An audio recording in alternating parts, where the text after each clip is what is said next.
All right, there we go.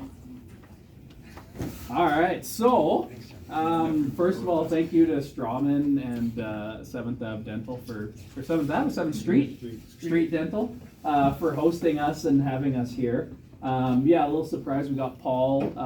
Paul's been with me for a year now, and I wanted to bring him to talk because since is it okay if we just sit? Like, is this cool to do like a nice chill? Okay, cool. Yeah, so like over the last year, Paul's been with me full time, and do I need to scooch this way? Oh, okay. Thanks, Michael. Yeah, so I mean, I don't do a lot of the lab side anymore. So I was like, hey, like Paul, I think we should start, speaking together because I speak a lot about scanning now and acquisition, but I don't talk so much about the manufacturing and the design portion. So I think it's really important to have Paul here, and he can share, his experiences and his knowledge. Yeah. So, oh, hold on. There we go. So this was a lecture that I did like in the middle of COVID, and I just thought it's hilarious. I was like, oh, thank God it's not 2020, and now we're like, thank God it's not 2021. So seems like things are opening up, and we're moving on, and we're able to go to conferences. So it's been really nice to get away from this and not have to just look at a screen. I actually find speaking, like doing the Zoom ones, is way harder because you're talking and there's no one to interact with, and I actually would prefer it if they actually had the people's faces on, but they turn them all off. And then you're sitting there in your living room, and then you see your own reflection every now and again. You get lost. So I actually much prefer this. I know most people would hate to talk in front of people, but I prefer this. So a little bit about me. I actually grew up in Edmonton. Does anyone else go to Harry Inley? Oh, nice. There we go. This was where I spent most of my time. I was always in the gym. So I was like looking on Google for pictures, and I was like, yeah, it's really not a pretty school. The gym is awesome, but otherwise, like, there's the bomb shelter that is Harry Ainley. So anyway, I grew up. I was born in Drayton Valley. Grew up in Edmonton. Went to Nate, and then when I was finished, moved down to Calgary, and then I've been in Cochrane for like 8 years now. So these next few slides are slides that I've had like in every one of my presentations about digital dentures. And I love this. It's from the Greatest Showman, and I think it actually is a P.T. Barnum quote, but it's definitely in the movie. But comfort, the enemy of progress. And like, that's so true. We have our, we always use the same materials and we do the same things step by step. And so it's very uncomfortable to do new things. You'll buy new equipment like this scanner, and a lot of times I hear people where they, tried it a few times and it sits there and collects dust. So like, I get it. It's very hard. It's very uncomfortable to implement this new stuff in there. So you do kind of just got to get outside of that comfort zone. And then this one is at the rec center that I go to work out and whatever when I have time. And it says, if not now, then when? And like, that's a great question because, I always get but this is going to come out, and this is advancing. But how many people here are not buying a new iPhone next year because the 16 is going to be out in 3 years? Like, we don't do that. So at some point, you do have to just get in and start doing this. And like for me, I guess after this next slide, but yeah, so I'm going to show you, like, I'm actually on my second generation of most of my digital stuff. I'm on my second lab scanner, second intraoral scanner, on my second printer. Design software has kind of stayed the same. But again, at some point, you do have to buy the bullet and invest, and you know that this stuff is going to get obsolete. You're on your first technician. Yeah, hopefully the one and only. I think you better keep them. Yeah, well, that's the plan. That's the plan. Thanks, Misty. So my journey started, I don't know if anyone knows Connor. He's my best friend from growing up, and his office is actually like right over there. His dad's Brian. But anyway, so my journey started, I went down to Boise, Idaho for March Madness in 2018. He was doing his general practice residency at Idaho State University. So I drove down and then picked him up, and Idaho State's in Pocatello, it's like 3 hours away. So I went and picked him up, and the night that I went and picked him up, he was like, oh, just come by the clinic. I'm finishing up a few things because I had to take days off to go to the basketball tournament. So I go in there, and like, this is 4 years ago. This was March of 2018, so just over 4 years ago. And he's like, oh, check out this surgery I'm doing next week. And I was like, what is this? So he had the patient's mandible printed from the CBCT scan, and then he's like, yeah, I designed a stackable surgical guide with bone reduction guide. And I was like, okay, like, English, please, like, make me understand this. And then I was like, well, how did you get all these cool models? And then he was trying to explain resin 3D printing, which again, if you don't know what that is, it's like mind blowing. So that night I remember I like didn't sleep at all. I was like Googling printing, and then he's like, oh yeah, it's this free program called Blue Sky Bio. And then I joined a Facebook group and then found out they had a denture module coming out. So it just kind of like, I went crazy. I bought a printer and then got a scanner. And so this was my start. So I kind of have to thank Connor and give him a little shout out because he kind of got me involved in all of this. Yeah, so like I said, so going back to the, if not now, then when, you're going to buy stuff. It costs a lot of money. Like I just finished my payments on this and it's been sitting there for a year. So I did learn like 3 years is like about a good time when you're doing payment plans. Because when I first got into this, like I had just bought my office, like I didn't have any money, so I was just financing everything, but I really, you can tell I'm passionate, like I love the digital stuff, I love dentures, I love helping people, so that allowed me to get into this, because it was like $400 a month. I was like, okay, one reline, first reline every month I do, scanners paid, great. But anyway, so yeah, it just kind of shows, we started here, and now we're using the medit stuff. So a little caveat, I do work with medit. I've been beta testing this new scanner for the last couple months. Again, I don't want any of this to sound like a sales pitch. I more want it to be, these are the products we're using and these are the reasons why. And then you may say, yeah, I like that, or yeah, I don't totally agree with that. But just keep that in mind because we're going to show, there's tons of different scanners, there's tons of different printers, there's all these different things to look at. So don't just buy something because that person says it's really good. Think about what you want to use it for and make sure it's going to work for you. So then there's the two scanners. I started with the 500. The 700 wireless. I don't know if many of you guys are on the Facebook groups, but they just announced this one yesterday. So I was like, oh good, I can actually bring it and show people because that one's been kind of a hush-hush till now. And then, these were the softwares. This is that Blue Sky Bio, and it's like super rudimentary, but it was free. I was working at a dental office one day a week, so I stole their iTero and I scanned some models. And then I was trying to do upper and lowers, but I didn't know what I was doing. So I got an upper denture, but it was just to try it out. This is the Dentka design. I guess I have this. Dentka design, which again, pretty rudimentary, but it's free. It's online. You can just throw files in. Exocad, 3Shape, and then we did Avenant for a while as well.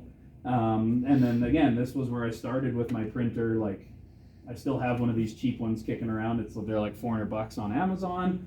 And then we got a Nextant, and then now we have an Asiga, and we are going to talk about kind of the differences from the first generation stuff I had till now, what I like, what they've improved upon. Again, more just for you guys to keep in mind, things to look at when you are buying this stuff. So what have I learned in my thoughts? And then, so the other thing is this is mine and Paul's first time doing this, so if it's a little rusty, the transitions, just bear with us. We're trying to figure it out. So what have I learned? So things to keep in mind. So when I first started buying this digital stuff, like money was number one. Because again, like I didn't have any money. I just bought this clinic. I had a big loan. And I was like, okay, what can I get into? So again, 3Shape was kind of what everyone was doing, but it's quite a bit more costly than most of the other products on the market. So then I bought that open technology scanner because it was reasonable. I even got a demo model, so saved some money. So at the start, my big ones were kind of like, purchase price. And now that's actually more like way at the bottom for me. That, there's a lot more important things when you're buying this stuff other than just what it actually costs. Because you pay a lot of money and it doesn't work. Or if you're saving money and it doesn't work, it doesn't really matter. Annual fees, that one's good to think about. But again, in the grand scheme of like how much your clinic's billing, if you have to spend $3,000 on licenses, yes, it sucks. You don't pay full cash for a car and then have to pay $3,000 a year to drive it. Like, it's stupid, I get it. But again, you're getting updates, they are offering support. So again, to me, that's not as important as it used to be, but definitely something to think about. Some people are just totally against fees, and I get it. Regular updates is very important. That open text scanner I bought it. Yeah, free updates, everything's good. I think in the 3 years I've had it, or 4 years I've had it, there was like one update. So again, they promised there was updates, there wasn't updates, and again, that's life. But so these are the important ones to me now. Because, it's so easy for us now to find out if something's good, because you can join these Facebook groups that have 20,000 people on them, and they post when there's problems and what the problems are. So you can find all this stuff out, whether it's good, just by looking at these main things. So social media following, again, that open technology, their scanner group, I think, is like under 1,000 people, but Medit and 3Shape, they're 15,000, 25,000 people. So obviously there's people using their products. The social media presence, again, these companies, and I'll talk about Medit and 3Shape a lot, but like their CEOs and stuff are in those groups. They're replying to people, like they're engaged. They're not hiding behind the covers because there's issues. And then when people post issues, they comment and say, yeah, we're working on that. We're going to fix that. And then support. So with support, when you're buying these products, I mean, yeah, like buy from a reseller that you trust or that maybe you know someone has used before. Because I had a bad experience with my 3Shape software purchase, and the reseller I bought it from didn't know, basically anything. When I did my training, I knew more than the guy that was teaching it to me, so it was very useless. So talk to friends, talk to colleagues. Again, it's a little bit different, but most of my digital denture friends are all in BC, and we're all very open. We have all these huge group chats, and everyone's free sharing all this information. It's very friendly group to be with. It's not people are trying to hide and like, oh, I don't want that guy down the road to learn this. We're all just sharing. Everyone's learning. So talk with people. But yeah, and that ends up being one of our biggest areas of support. Like with 3Shape, for example, we have a group chat. I think there's like 80 denturists that it's only denturists, and you have to have 3Shape to be in the group. And if you have an issue, you just post it in the group, and then before you can even get in touch with your reseller, you usually have an answer. So those are good things to keep in mind. And then, yeah, just, I've met so many people doing this, and everyone's got an opinion, and everyone really is just out there to help you. So use that. All right. Now it's your turn. There you go. What to keep in mind. I'm Paul Imperius. Oh, one more click. It's coming. Click. There we go. There we go. There we go. Open systems. So Luke was touched a little bit on open systems. They are either a godsend or your worst enemy. With some of the systems that we have, we talk about the ease of use, cost, and can it work with other systems. And this is one thing that you would like to have to do many applications, and I can use many different resins, I can use many different programs to get your CAD/CAM going or print to the printer. And I find working in the laboratory that if I have a model to make, I can go to, right now what we do is I go to Medit and I build the model and then I send it to the printer. If I like a new resin out there and it's a different color as opposed to the other ones that have select colors on a closed system, I might choose that color because it's prettier, but that's maybe the only reason that I like it. But I can always choose something different for that printer. And what I'm talking about for us is we have the Asiga printer and the NextDent printer. The NextDent prints like super fast. You walk away, come back, the model's done. But it's only one resin. You have to mix the resin for a certain amount of time, and then hopefully it comes out and it's a good model. With the Asiga, with maybe I'd say less than 1% of failed prints, you have a consistent workhorse in the laboratory. And that's what you need to have, dependability. If there's something that goes wrong, there is something uncalibrated. And that's basically when you see if you do follow Facebook or any of the medias, you'll see, hey, that failed. Why did this fail? Oh, you've got dirt on your screen. Well, you gotta clean stuff before you use it. It's a no-brainer. So this is stuff that you adopt into your workflow. And with the open systems, that's where you go. Oh, and something that you're gonna learn a lot about is DMEs and INI files. This was something that was unreal to me, because here he sits me down, he says, okay, we gotta print this, you gotta do that, and I'm like, what the heck is a DME? What is an INI? Well, I gotta go get that material resin library, then I gotta import it, then I gotta do this, then I gotta do that. And the computer will help you go along, and after you do it a couple times, it's like, oh, I gotta get the NI for that file before it even comes into the clinic, and I got the new resin to try. So this is stuff that I've learned along the way.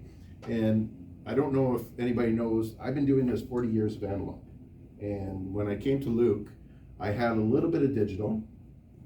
In my own laboratory, I was from Thunder Bay, I had a Piccolo scanner. So I don't know if Nobel, they had these scanners that everybody was creating these crowns, but it wasn't a scanner, it was more like a pressure sensor that would go around the crown as it spun around, and then they would form a coping somewhere down in Texas, send that back to you 3 days later, and you would build your porcelain on it. So that was my introduction to computers and making teeth, and I thought this is kind of cool. I have a passion for photography, so I've done a lot of Photoshop, and Photoshop is a lot of the technology, and the two are almost like they were built by the same people, 3Shape and say Photoshop or Adobe. So if you can kind of break down all these systems and just kind of simplify them more or less, then you can figure it out real easy. And like Luke was saying, jump in, start with something. These are some of the lab scanners available. We're using the tabletop, and we used to use this one. All of them are good. And it comes down to what Luke was saying. I'm not going to reiterate any of that. My favorite is this, and only because I use it every day, but I see some of the other stuff out there, and I'm like, oh, God, why are they doing it that way? God, they should, phone Medit for advice or something, because they've figured it out. And the intraoral scanners, they're all different. They all have their purpose. Is one better than the other? Who knows?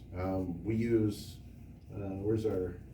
Right in the middle. Right in the middle. Front and center. Right in the middle. Yeah. This is the new one. We used to use one that looked like this. But yeah, they all have their purpose. This one here is, somebody has a prime scan. Yeah, one? there Yep. we go.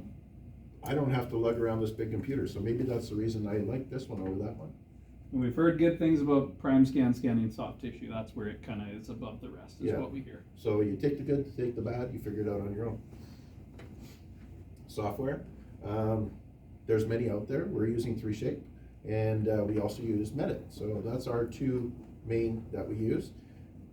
Asiga has their own nesting software, but I kind of call that part of the printer, so I'm not going to say that's a software. And the only one I really added to this was the Dentsply one. They're kind of up and coming with their software.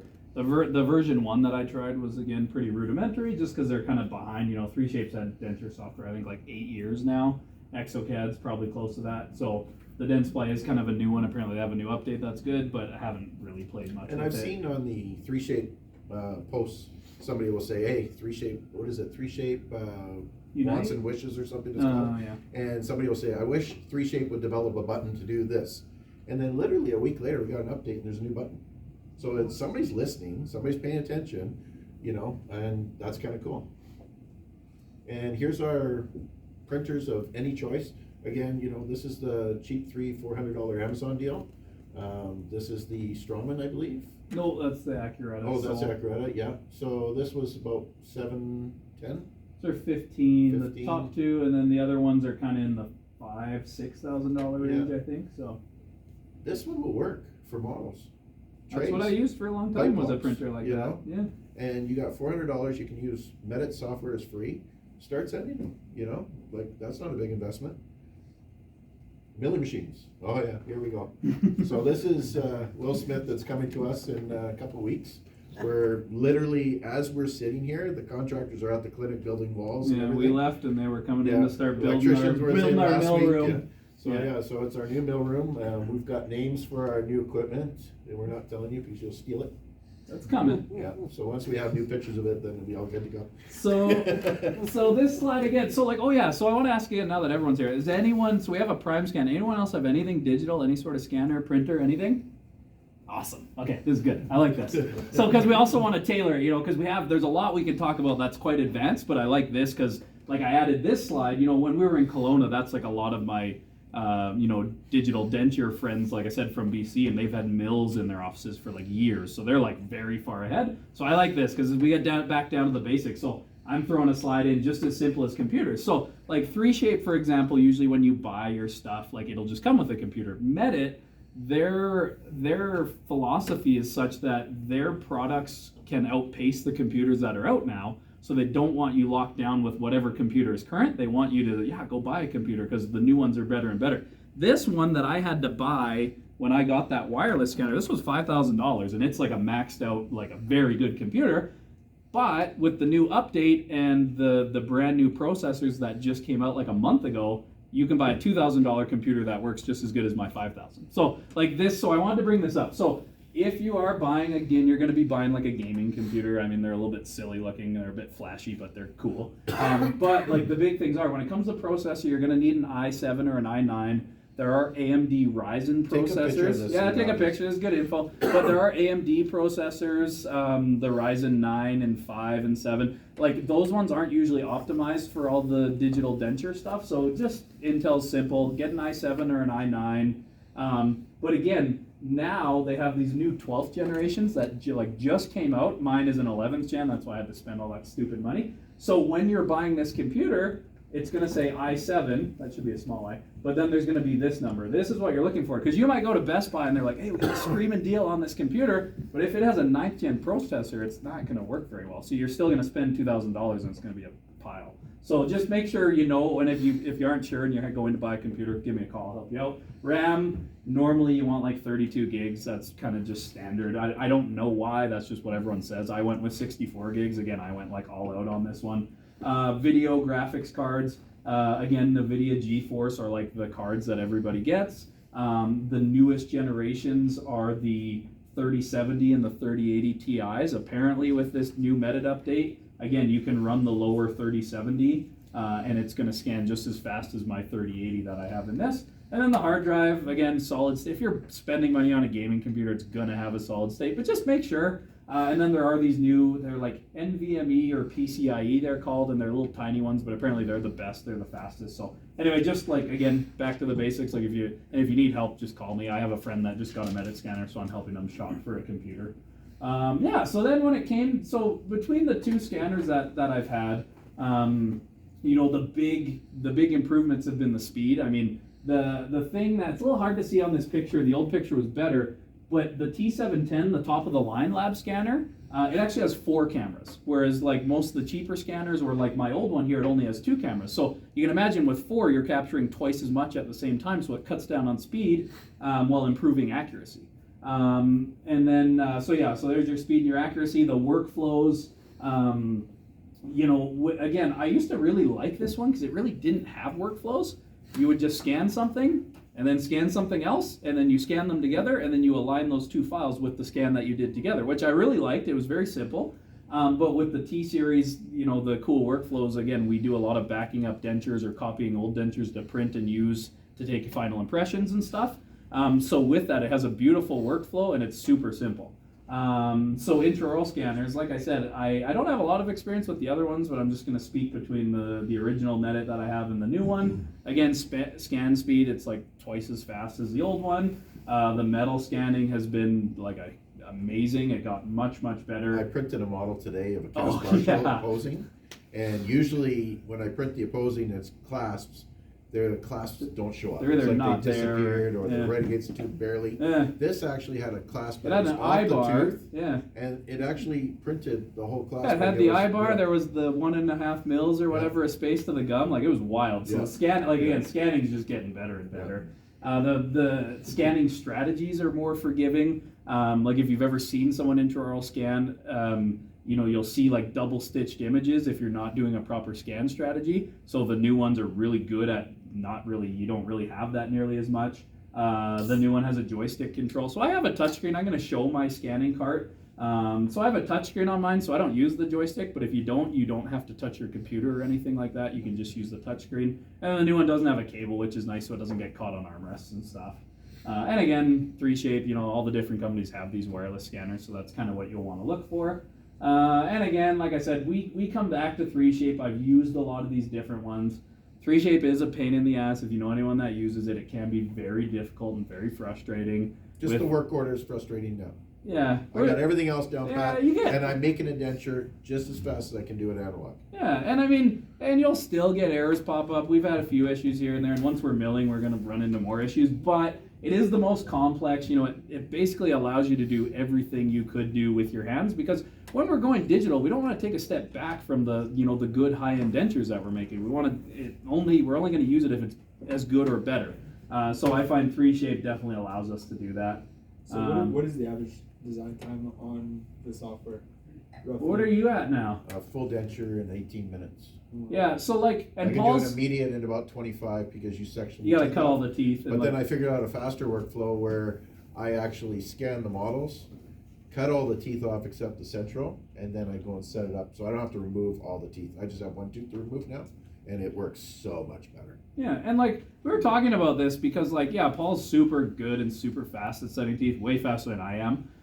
But the other thing to keep in mind with the design time we were talking about is if you're just sitting down and designing one denture, there's a lot of time where you're sitting there waiting for it to load. Even with these very expensive computers, it takes a long time. But if you're designing 3 cases at once, while one's loading, you just jump into the next screen, and then, okay, now I'm drawing the line for the base of this denture, and then the next one. So I was like, honestly, I think it's probably, 20 minutes, half an hour, upper and lowers, but you could probably do 3 sets of upper and lowers in 45 minutes. So that's where you're really going to cut down on that time. Yeah. So again, some of this does come down to volume. You do have to be able to do enough to realize, like, oh yeah, this is, making me more efficient. Because there's certain things where, if you're only doing one at a time, yes, it may be, the same speed or even a little bit slower. And then like Paul chatted about a little bit, honestly, my big reason that we use the Asiga most is just smaller. It just sits in our lab right beside Paul and I, so it's easy to get to. The next end's like this big freaking thing. It needs a cable LAN plug-in for the internet. It's like, so that the open system, again, to be able to use all these new exciting materials is good. This printer, I think I've had one fail in its whole life. The Asiga's very good, but it's definitely had more failures. This one's super simple. The support system's way better, and when I say that, I mean the supports that are holding the model that you're printing. They're way thinner. There's way less of them. Asiga just puts them all over everything, so that's kind of a pain in the ass. But again, I mean, this I've kind of decided is more like high volume because, like I said, it prints fast. It's insanely fast. Like a third of the time is the Asiga. But again, is speed super important when you're first starting to print? It's not going to be running all day every day. Now this thing, basically, the Asiga runs all day every day. And then once our mill room's done, we are going to start using this one again. But again, not reasons to buy one or the other, but things to think about when you are looking to buy these devices. There you go. That's Yeah, so these are the resins that I use. This is how it comes right out of the printer. This is actually inverted, the photo. It's printed from, does anybody know how these printers actually work? Imagine a cell phone, a plate of a cell phone on the bed. And the plate comes down, and then it cures, and then goes up, then goes down, cures, goes down, and so it builds it in layers. So when you go into your software, you'll see there's 2,000 layers to one model. Well, that's how many times it goes up and down and hits the plate and cures. So that's exactly how this actually cures. So it's layer, layer, layer, sorry. It's layer, layer, layer, layer. It starts here, and then just works its way up, and then it's finally done. So this is the resin we use for our custom trays. How fast can everybody make a custom tray without a handle? Give me some times. Half hour? No, so half hour, how long? Does that sound about right? So I was a huge disbeliever on this computer stuff. And I'm like, dude, I can make a custom tray in like 7 minutes with Gary ready to go. And he's like, oh, okay, that's nice. And then I printed one for him, and I go, here, I did this, it took me about 25 minutes to design it. And he's like, oh, that's good, okay. And then he comes to the back and he goes, oh, look how beautiful this came out.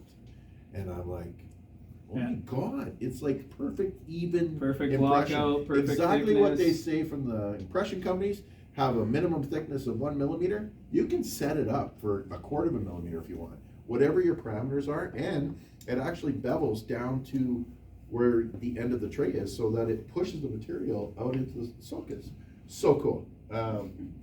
So now I'll do 5 or 6, get them on the computer, send them to the printer at nighttime. I come in the morning, they're all done. So 5-6 minutes maybe I'm designing, and away you go. And I'm going to show you the process later because it's so cool. Denture base, so this is that material there. We use this for our temporaries. We have a new workflow where patient will come in for an immediate. We can see that their teeth are below the lip line, and we know we're going to have nightmares of the surgery and all that. Teeth won't be in the right position. So Luke has devised a plan where we charge a little extra. We build them a temporary denture. They pay for the temporary and the final denture at the same time, and then 6 months we'll build them a new one as their permanent denture. So this will get them through. So this is our denture. Where am I here? There we go. So the denture base, and these are our 2 colors. We have A1, A2. That's for our teeth, and it's just a temporary print material, but it works well. Dentatri, we're using that. I've got samples here. I'm going to pass around. You can take it out and play with it. This is Dentatri material, and we use this for our digipiggers, which we'll talk about a little bit later. And if anybody has in the family that wants to make a night guard, or you want to offer this service with your practice, Key Split Soft is what we're using for our night guard material. Is it thermoplastic? No, it's thermal a little bit. It will warm up slightly to get around the undercuts, but once it's in, it gets to 98 degrees. It's nice and It's actually quite firm. Yep. It's shockingly firm. Like, but again, when you get it really warm, it gets quite Yeah, flexible. you can pliable. Yeah, like a we should have soft mouth brought guard. one with some hot water, but I didn't think about that. You have your sisters. Oh, you have one? Water. Nice. You have your Perfect. sisters. if Oh, you I do press have on a, yeah, we do have a few. Yeah, so No this models is, though. This is part of my home. You can see they're all in UV protected trays. The model resin is sitting, the model material is sitting in these trays. And here's our trusty printer, and I have 2 wash stations that I'm using. I have a pre-wash that gets really dirty because there is still resin, quite a bit of resin on it when it comes out. So I'll wash it in there, and then I take the models off the plate, pop them in a little basket in the second one, and does another little 2-minute wash. Like I said, that's where you can see how small that printer is, whereas the next one is like huge. Oh, and I want to talk about these little puppy pads. These are Oh, yeah. puppy spoiling pads. I had no idea what the hell these things were because my dog went pee outside. Yeah, they're for my children. Yes. But they pick up, like I'll leave one for the week. This is probably at the start of the week I took this Yeah, photo. well, obviously we made it look nice for Yeah, you guys. yeah. So, but they do get covered in resin and everything. It's better than on the counter. Yeah, you just throw them out. And away you go. Yeah, it's my turn. Oh, this is you. Well, and then you get next. Yeah. Right away. So, I believe everyone needs a pump. So, when I started this journey 4 years ago, you can tell we have fun at work. We have a good time. But when I started this journey, I had this idea of like, it was myself and a receptionist, like I said, just bought the clinic. It was new, like, and I was like, okay, I'm going to get digital and I'm going to, not have to hire anyone. It'll just be great. I'll just go along. But as I'm spending, trying to work and see all my patients do all my patient work, and then hours at home on the computer learning printing, learning designing and stuff, I tried it, and then took a step back from digital because the clinic was growing. I was getting busier. Like, that was the best thing I ever did. And, and then there's also, technicians out there that are worried about losing their jobs. And it's like, yeah, but who's going to run the printers? Who's going to run the mills? Who's going to finish them? They still need work. So if you adapt and take on all that new knowledge, then of course you're going to be, like people who know this stuff, they could probably charge a lot more than someone who knows nothing about digital if you were looking for a new job. Please don't leave me. Well, there's still the Boston trip. That's an open seat, I'm sure. Oh. All right, so what have I touched base. I've been doing this since I was 13 years old. My dad had a lab before me, and he's passed on a few years now. And I used to have to go hang out with my dad at work. And I was 13 years old. It's a lot of memories back then. You'd sit at the bench, my dad would be there, we'd be on a Saturday afternoon, and literally we would have 20 cases in front of us, set up teeth, and get good before you get fast. That's what my dad always said. And I would get good, and then eventually I'd get fast. And yeah, it was fun. So eventually I went to school at George Brown College. I got my formal education there, and then I came back, worked for the year that you have to do the 2,000 hours, and then I went and wrote my RDT exam and passed, thank God. After that, got married, had kids, bought the lab, ran it for 20 years, and then life was not picturesque in Thunder Bay. When I went back for my dad's funeral a few years ago, there were 4 labs, there's 1 now. And so I had to get out, and the exit plan was to come west. And I took a job at Locke Dental down in Calgary, and that lasted for about 6 weeks because I wasn't happy with being in a lab anymore. I knew there was other stuff out there. I saw this Canadian, Canadian Denture Center, and I thought, oh, I could get a job at this place. This is kind of cool, right? I could work for denturists because in Thunder Bay there's 6 or 7 denturists, and they're all working day and night, and they're just press packing dentures and getting them in the mouths for the people that can't afford them there. And I thought, this is kind of cool. I can learn implants, I can learn this, I can learn all that. I had a little bit of digital, but I wasn't too much, but I knew what I did was good. So I took on a position with Erin, worked for her for 3 years, and then I took a little hiatus for 6 months, went back to her again, and worked for her for another 3-4 years, and then eventually started with you about 2 years ago, just as soon as COVID hit. Yeah, part-time. COVID hit, and then I started with Luke for part-time, and then eventually worked into a full-time position. So haven't looked back since. It's been a lot of fun, and we're having a lot of good times. There now. Oh yeah. Oh, this is where our argument comes Yes. in. Oh, Okay, yeah. good. So, Yeah. so yeah, and like the cool thing about digital is there's like so many ways to do it, and like if you ever again, get on the Facebook groups because you need to go to the conference in Kelowna that we had like 2-3 weeks ago, and minus the getting COVID, don't do that part, that was awful. But that conference is awesome because all it is people who are doing digital dentures, and no one's allowed to be sponsored, so everyone's just talking about their experiences, good, bad, ugly, everything. That is like the best conference you can go to. They usually do it in November, so if it's going on in November again, like go, so again, some of it, if you don't do much digital, it might be over your head, but I love it because I learn a ton from it. It's cool to see, you know, people are so different about what they're using, how they're using it. You know, are they printing, are they milling? Someone did a whole presentation on smile design, and I've only used smile design like twice. I don't love it, but some people do. So it's like the cool thing about digital is, again, everyone implements it differently. So there's a lot of different ways to look at it. So if you don't have a Paul, you know, kind of how do you get started? Or even if you do have someone, you know, how do you get started? So my thoughts on everything is, so if, I don't know if anyone here knows Esther up in Prince George, she's awesome. She's probably one of the few people that could just go, she went all in. She bought scanners, she bought printers, she got the mill like 2 years ago, just went all in. But I remember she said, I think for a full year, she took 1 day off a week and did nothing but digital. So most of us aren't that committed. We don't have that kind of time to step away and do that. So you can do that, but if not, my recommendation is honestly, and again, this has changed. Over 4 years, I've gone, oh, maybe you should get an intraoral scanner first, lab scanner. I'm back to the lab scanner. This thing is awesome. It's so easy to use. Our receptionist actually does all our lab scanning. It's that easy. It was like an hour, and she knew everything. It was just like, great. So it's at reception. She does all the scanning of old cases, new cases, everything. So I recommend to get one of those. Start backing up every denture that you make.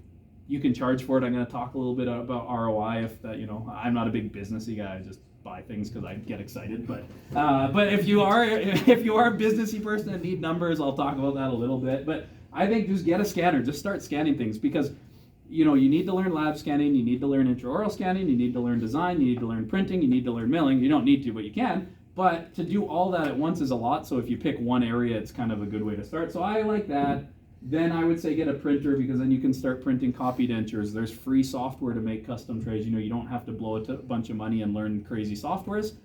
Then I would say get the software. You know, you can start doing the designing, printing immediate dentures and stuff. If you don't want to buy the software, there are people that will design for you. You do the scanning, send it to them, pay them to design. And then I would say get an intraoral scanner would be kind of the last one. Again, I know some people that only want the intraoral scanner and they buy that first. You know, it's all personal preference, but I will say, and I'm going to talk about this a little bit more, intraoral scanning is the hardest thing in digital to learn. It's sexy, it's exciting, it's cool, but it's very hard. And the reason I think it's so hard is all of this other stuff you can do after hours when no one's there. Intraoral scanning, there's a patient in the room, and you're watching the clock because you have to get something done. So I'm going to talk a little bit more about that and ways to make that a little more comfortable transition because it's hard, you're booking longer appointments. So again, don't get an intraoral scanner and think, oh, I'm just going to be 2-minute scans on everyone, you know, 10-minute appointments, I'm out the door. It's not like that. It's very stressful and quite hard to do. And then for me, step 5 is the mill. So we named our mill Smith. He's not delivered yet, but he's coming. We came up with that name before the whole Will Smith thing, so we're not. So once that happened, we were like, we're gonna be smacking pucks around.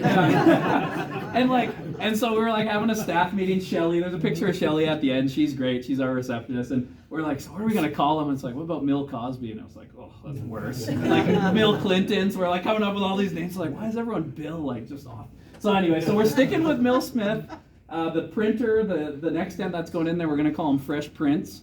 And then it's going to be Mill Air is going to be the room. Like, we got a whole theme going on. Mill Air in Cochrane. Yeah, and then Jeffrey is going to be Joffrey, sorry, is going to be the compressor. So we got like this whole awesome theme going on for the mill room. So then, like, as soon as I started telling people, I'm ordering a mill, and I do feel behind on getting a mill. Because again, like Esther, I think it's like 2.5 years. She's milled like over 3,000 dentures. It's insane. So I feel behind getting this, and people are like, yeah, but printing. And I'm like, again, every year for the last 4 years, every conference I go to, printing's next year. We're going to have final dentures, 5 years printing. You know, I'll believe it when I see it, and I have learned don't believe everything you hear, because like, again, like when I bought my NextDent printer, oh, the tooth material is going to be Health Canada approved next month. It was over a year before we got approval. So don't believe anything until you can actually put it in your hands and see it. So that's very important as well. So that's why we're going print milling. You know, I think that's still going to be the best way to do it. And there was an interesting chat. I wanted to put a couple of the screenshots in here, and someone said, I think milling is the stupidest thing, but it is currently the best. And so that's why we're getting the mill. But that was a technician that said that. Yeah, and it had to do with because he can mill a lot more crowns than dentures. But again, as denturists, we look at the numbers a little differently. We're not going to be milling crowns. But so that's why I honestly, yes, the printing materials probably will be there one day, but I haven't seen it, and I don't think we're quite there yet. And then the big reason we went with this one over any other of the mills, because a lot of the companies were bugging us, oh, buy this one, it's cheaper and whatever. Oversized milling workflow. And if you don't know what that means, basically it means you mill the base out of the base material, you mill the teeth out of the tooth material, you bond them together, but it's only done a rough mill, and then you put it back in the mill. So what that does is, number one, it cleans up all the whatever material you're using to bond them, because I've made dentures where I bonded them by hand and then it gets all over and it's just like you waste all this time cleaning it up. And the other thing is it will go in and say when you put the teeth in, one side was slightly up, it will mill that occlusion perfectly. So again, if you're bonding it by hand, you have like elastic bands and stuff, and yeah, hopefully it's perfect, but it probably isn't always. When it goes back in the mill, when it comes out, the bite is always perfect. So for me, honestly, the only mill I would buy was one that had that oversized milling workflow, because I always want to make sure it goes back in the mill and gets cleaned up after. And like, ivoclar has those new like solid pucks with the teeth and the base. Haven't heard great things about it, so we'll probably try a couple, but I've heard the materials just aren't great. All right, so now Paul gets to. All right, so I think you should buy these two right off the bat. Because, okay, and I'll tell you why. I'll tell you why. How many of us are doing Winnipeggers? Come on. No one's gonna admit to it's it. Okay, that's just us that know it. Yeah. Does everybody know what a Winnipegger is? Yeah. So it's a reference denture technique? Oh yeah. The proper term that we developed with the Canadian Codes group was reference denture technique. But you can't. Because someone was offended by Winnipegger or Digipegger. So you can't actually go in there and grind out the old existing denture. No. So your impression is To be overextended it's not or gonna be good. too much pressure. So with this system, and you saw what I passed around, that's our Digipegger. All right. So we're doing a combination of the existing dentures. We have our bite, we have our center line, we have our plane of occlusion. They just want a new fitting service and new teeth. So that's why you need these. Consultation appointment, you get Shelly to come and scan the dentures. And she loves it. She loves doing Oh, that. she's so excited 5 about her new minutes, stuff. 5 minutes on the scanner. She now has the file on the computer. She goes back to Luke. Here's the dentures. The consultation's done. They say, yeah, let's get started. So now we can get a deposit. We can continue on with the treatment. So the next appointment will be our final impression, our bite registration, our shade, and what else? That's it. And then that comes to me, and I do an analog style. I pour the model, I mount them, and I've got all the information I need. And I can see, you need this printer in order to do that. You need this printer in order to do your custom trays. I'm not saying necessarily this one. You could get the $400 one, it's fine. This one here is just, we like this because it's our second one. I will admit the most common package people buy is a lab scanner, a printer, and design software. I will say that. And then I think that the next thing to get is the intro scanner. This is what I don't agree with. So, and my point is, if you're gonna start designing dentures, yes, you can do it off the Winnipegger style or the Digipeggers, but realistically, you're still gonna have a half analog and a half digital workflow. If you don't have a mill at the end, or you don't have a cheaper source to get them milled, then you're really not gonna be doing the full denture aspect. And you wanna learn how to make a model, you wanna learn how to make a tray, a bite block, whatever the reference dentures. That's a lot of information to learn. And I was like in this for 3 to 6 months before I was like, okay, now I feel good about all what I'm doing here. And I'm still trying to figure out how to tweak things to make it better for the end result. Meanwhile, in the clinic, you introduce this. So if you have a Paul and you have a clinician, a Luke, then you can kind of go this scheme. And then you can get the software. Because this goes anywhere. I take my laptop home, I go work on a case. When I'm not feeling pressure, I can just sit there in front of the TV or with the cat on a Sunday morning and design something and kind of figure things out. But we also don't want to do too much of that. You don't want to do too much work at home. No, you don't. I used to do a lot of that. You don't want to, but when you're sitting at the office and you're under pressure, you got a repairer that's in front of you, Like now with my workstation, I used to have 0 computers at my workstation. Now I have 2. And now he bought me a sugar daddy here, bought me a 27-inch monitor that's on a swing arm that goes in front. I can push my drawer closed. I can do the repair while 3Shape is doing their loads. And I can sit there and do the work. I can go and polish, come back, hit enter, and then carry on. And it's a nice workflow and it's a good workstation. So I'm happy with that, but it's not bad to go home and just kind of relax for the computer and try new stuff. This was actually a Luke, are case you for. scanning now? Sorry? Luke's doing internal scans now. Yes. Oh, that's coming. Okay. Oh, yeah. Yeah. So we're still with that. And then phase 4 is a mill. So you need to have design software knowledge and design your own dentures, and then you're into the mill. So I kind of think, let's not put the cart before the horse, Luke. I think that you should have printer and scanner, and you will send into a cast partials out for a lab. You can scan your models that are poured. Let's be honest, the scanning strategy, once it's learned, you can implement that into the clinic and start sending out your scans to the lab to design your frames. And that's my argument. Oh, yeah. So maybe They you are have here. a Paul. They are here. Well, we have a Yeah. couple. So Yeah. I don't know if like this exact study club like allows to bring technicians and stuff, but like, so we've been to a lot of conferences in the last month, and the one thing I noticed is the only clinics that have gone like fairly heavy digital, their whole team was there.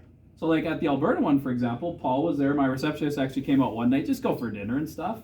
But then St. Albert Denture, like Kyle and then Pam, she lectures and stuff on this. Like we were the only ones that had the technicians there, and I'm like, I think for your team, you know, a lot of times you're worried, they're not going to want to do this, but you're going off and having fun at these conferences at the Banff Springs, and then come back and say, hey, I learned all this cool stuff, and then they're like, okay, how about you bring me next time? Like, we make good money. You don't have to be cheap. Bring everyone. Like, I'm sending Paul up to Ray Lynn's office in Grand Prairie to go, he's going to go work for her, but, it's good to... 2 days of training. Yeah, go do that extra kind of stuff. Yeah. And we both went to Kelowna.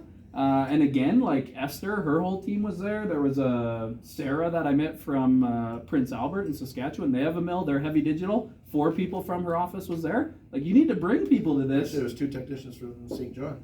Newfoundland. Oh yeah, people from but again, like it wasn't just, I'm just the denturist. Like it's like I brought my team with me because they're not going to want to get in on this if you're the one going and having all the fun. So I think it's very valuable. And again, yes, my travel expenses for the whole clinic this year are going to be steep. But again, we make good money. You don't have to cheap out on this stuff. You can spread the wealth and have fun with everybody. So again, and I am watching the clock. We got lots to talk about, so this is good. If we have to skip a few things, we will. We'll kind of assess that because we'll take a break soon because we're almost like an hour in. But basically, simply the 3 steps are scanning or acquisition, design. Everyone's probably heard of CAD/CAM. If you don't know what that means, CAD is computer-aided design, and then computer-aided manufacturing, CAM. And the manufacturing gets kind of split up into two separate parts. There's additive manufacturing, which is 3D printing because you're building something, and then there's subtractive manufacturing, which is milling. You're taking something and removing. And the other thing is I don't love, it's cool that we're getting the mill, but it is horrible for the environment. The pucks come each one's packaged in a bag and a box and foam, like it's awful. That's the next business model. Yeah, we're gonna hopefully ivoclar, whoever will stop doing that. Masks.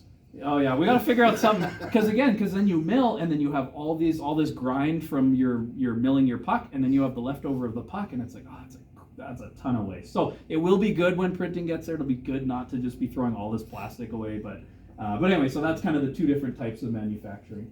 I think it is your slide. Oh yeah, here we go. All right, so we've called this Digilog for purpose of argument. Digilog allows us to introduce some or all of the procedure with digital influence. Models, trays, duplicate denture, digipeggers, or reference denture technique, all on X manufacturing and getting started with the basics. So, analog background, immersed into digital. What have I actually brought into the clinic and used as opposed to something that he said, hey, let's make this, make that. And we've tried to combine things. So the full upper and full lower, it's a no-brainer. You print the dentures, copy them, print them, do impressions, and you've got your bite reg, so on and so forth, make the dentures, and out the door it goes. Flasking, packing, the teeth that you use, everything's great. So we're gonna go into this workflow that for some people, it might be just, let's do models. Oh, sorry, hang on. Just do models, and that will be fine. Do your trays, and then you're doing your denture reference technique, and then obviously you're gonna go into designing, and then obviously milling down the road. Scanners, this is you. Yeah, and I mean, we already kind of talked about this, and do we want to take a break? Do you guys want like a 5, or can we just keep going? Are you guys good? Anyone? I was like, we got lots to talk about. Like, we're on slide 40, we got like almost 200, so if you guys want us to keep, like, if you want a break, we can do a break, but if you want to get all the info we have, we'll just keep going. You guys good with that? Okay. And there are some where we skip through like 20 slides, you'll see. But yeah, so we kind of talked about this. So again, I don't want this to sound like a sales pitch, but and I am gonna, you'll probably know, so I'm gonna speed up a little bit. But the T710, like, again, I love this because it's so simple. Like I said, Shelly does all the scanning. The digital denture backups are awesome. I'm gonna show that right away really quickly. The workflow, just a couple workflows showing slides on how it goes and how simple it really is. And then my favorite thing about the scanner is no scan spray. If you've heard of CAD spray, scan spray, when things are too shiny, if you put it in a scanner, the light just reflects off and it won't pick anything up. Intraoral scanners, they've got good. Like I said, this new one has no problem with metal, gold crowns, things like that. Like Paul was saying, scanning partials in the mouth. So again, this is the only lab scanner I know of that basically every now and again we have to use a little. SDCL teeth are weird and it doesn't pick them up great, so we have to use a little bit. But otherwise, no scan spray. And my understanding is it's because it's a blue light scanner and not a white light scanner. Again, that's beyond me, but again, something to consider. But it's nice when you're doing these duplicate denture scans. Before we used to have to spray them with all this like white nasty stuff. You have to clean them after. Now we just scan them. She gives them back to me. They're ready to go back in the mouth. This is that ROI thing. Again, there's different ways to do this. And again, I'm not a great business person, but just as like a food for thought thing, if you're really like, how am I going to pay this thing off? Digital denture backups. And I was talking with Ray earlier. There is a company in the States, and it's kind of like Smile Direct Club. It's like direct to consumer for dentures, where they'll scan your denture for you and then you pay a monthly fee to have a backup. If anything ever happens, they'll produce a copy for you, or you can do a subscription based system where they send you a new denture every 6 months, every year. So again, do we worry about losing jobs and things like that? Yeah, of course. And one of the reasons I've gone so heavy into digital is if I can offer all those same things, do you think a patient's going to go online and do it themselves, or are they going to want to come and see me? And again, I think dentures is a little bit, obviously our patients need a little more care. There's soft tissue. It's not all solid teeth we're working with. So I don't think it's ever going to go fully like, oh, I walked into this booth, they scanned me and I got dentures to take home. I don't think it's going to be like that, but just to keep in mind. So again, what we've done is, $125 for a complete denture backup. Or $200 for the set when they get their new dentures. If they lose it, we'll charge them 50% of what a full denture normally costs, and 2 days later we'll have a milled replica ready for them. So it's kind of just like insurance for them, or just do it as a free added value thing. You can advertise, hey, we back up every denture when you come in or whatever. But again, just something to keep in mind if you're wondering how am I going to pay, because I think the math was at the costs I listed there, 90 sets of dentures and the scanners paid for completely.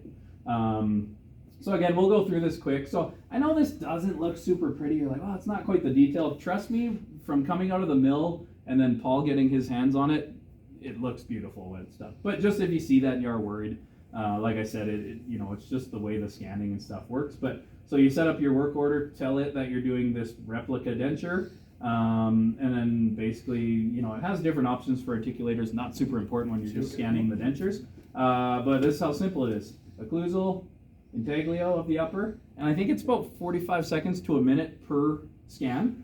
You do have to then go delete this little bitty yellow scan, the material that's holding the denture support. I'm trying to bug medit in the intraoral scanning. They have a color filter option where it will not pick up a certain color. It's cool because you scan your glove, tell it you don't want it to pick up your glove, and then you can hold the tongue, scan, and it won't pick anything. It's impressive. So I keep bugging them to put it in the lab scanning. It would be amazing, and it would make this even faster. But you just delete that little piece, and then you do the lower, same thing.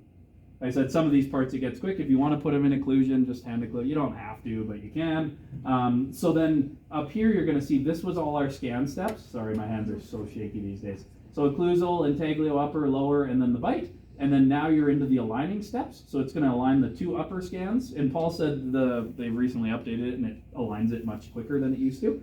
So you can see it's meshed really nicely, does the lower, and again, this is why it's super simple. Anyone can do this. Your bite, boom, and there's your files. And then Paul opens up his computer and throws them right into the printer. And like I said, very simple. So again, our two main uses are either backups of new dentures or those copy, the digipeg or reference denture technique. And yeah, for me, like I did spend, like I've done the SEMCD thing. I'm going to show that a little bit here. I've done a lot of both, and I've talked with people who've done both. And yeah, a lot of times patients just want what they have, but they want them to fit better. We're going to open their bite, and they want new sharp teeth. And I have found I do way less adjustments doing this. Patients are much happier most times. They're not like, wow, this doesn't feel anything like my old teeth. So again, there is something to be said for doing, the full-on SEMCD BPS dentures. But honestly, most of the time, this is beautiful. And like I said, I've been doing less adjustments. Patients are just happier because they're like, wow, this is like my old teeth. No big changes. So then again, this is more like the SEMCD or BPS thing. Again, just to show you, you set up the work order and then you tell it that you have your bite and then your two impressions. And again, it just makes it simple. It has this cool little fork holder. So you put in your centric tray. That's what the scan looks like. It'll scan both sides for you. Maxillary, there's the frame cutback tray. It makes really cool noises too. Does it? Yeah. Oh yeah, like robot? Yeah. Yeah. And then again, so then it's going to align, the upper to the bite. Usually you have to do 3-point alignment, but again, maybe with the new update, it's working better. And then you'll align them both, trim them up, pretty them up.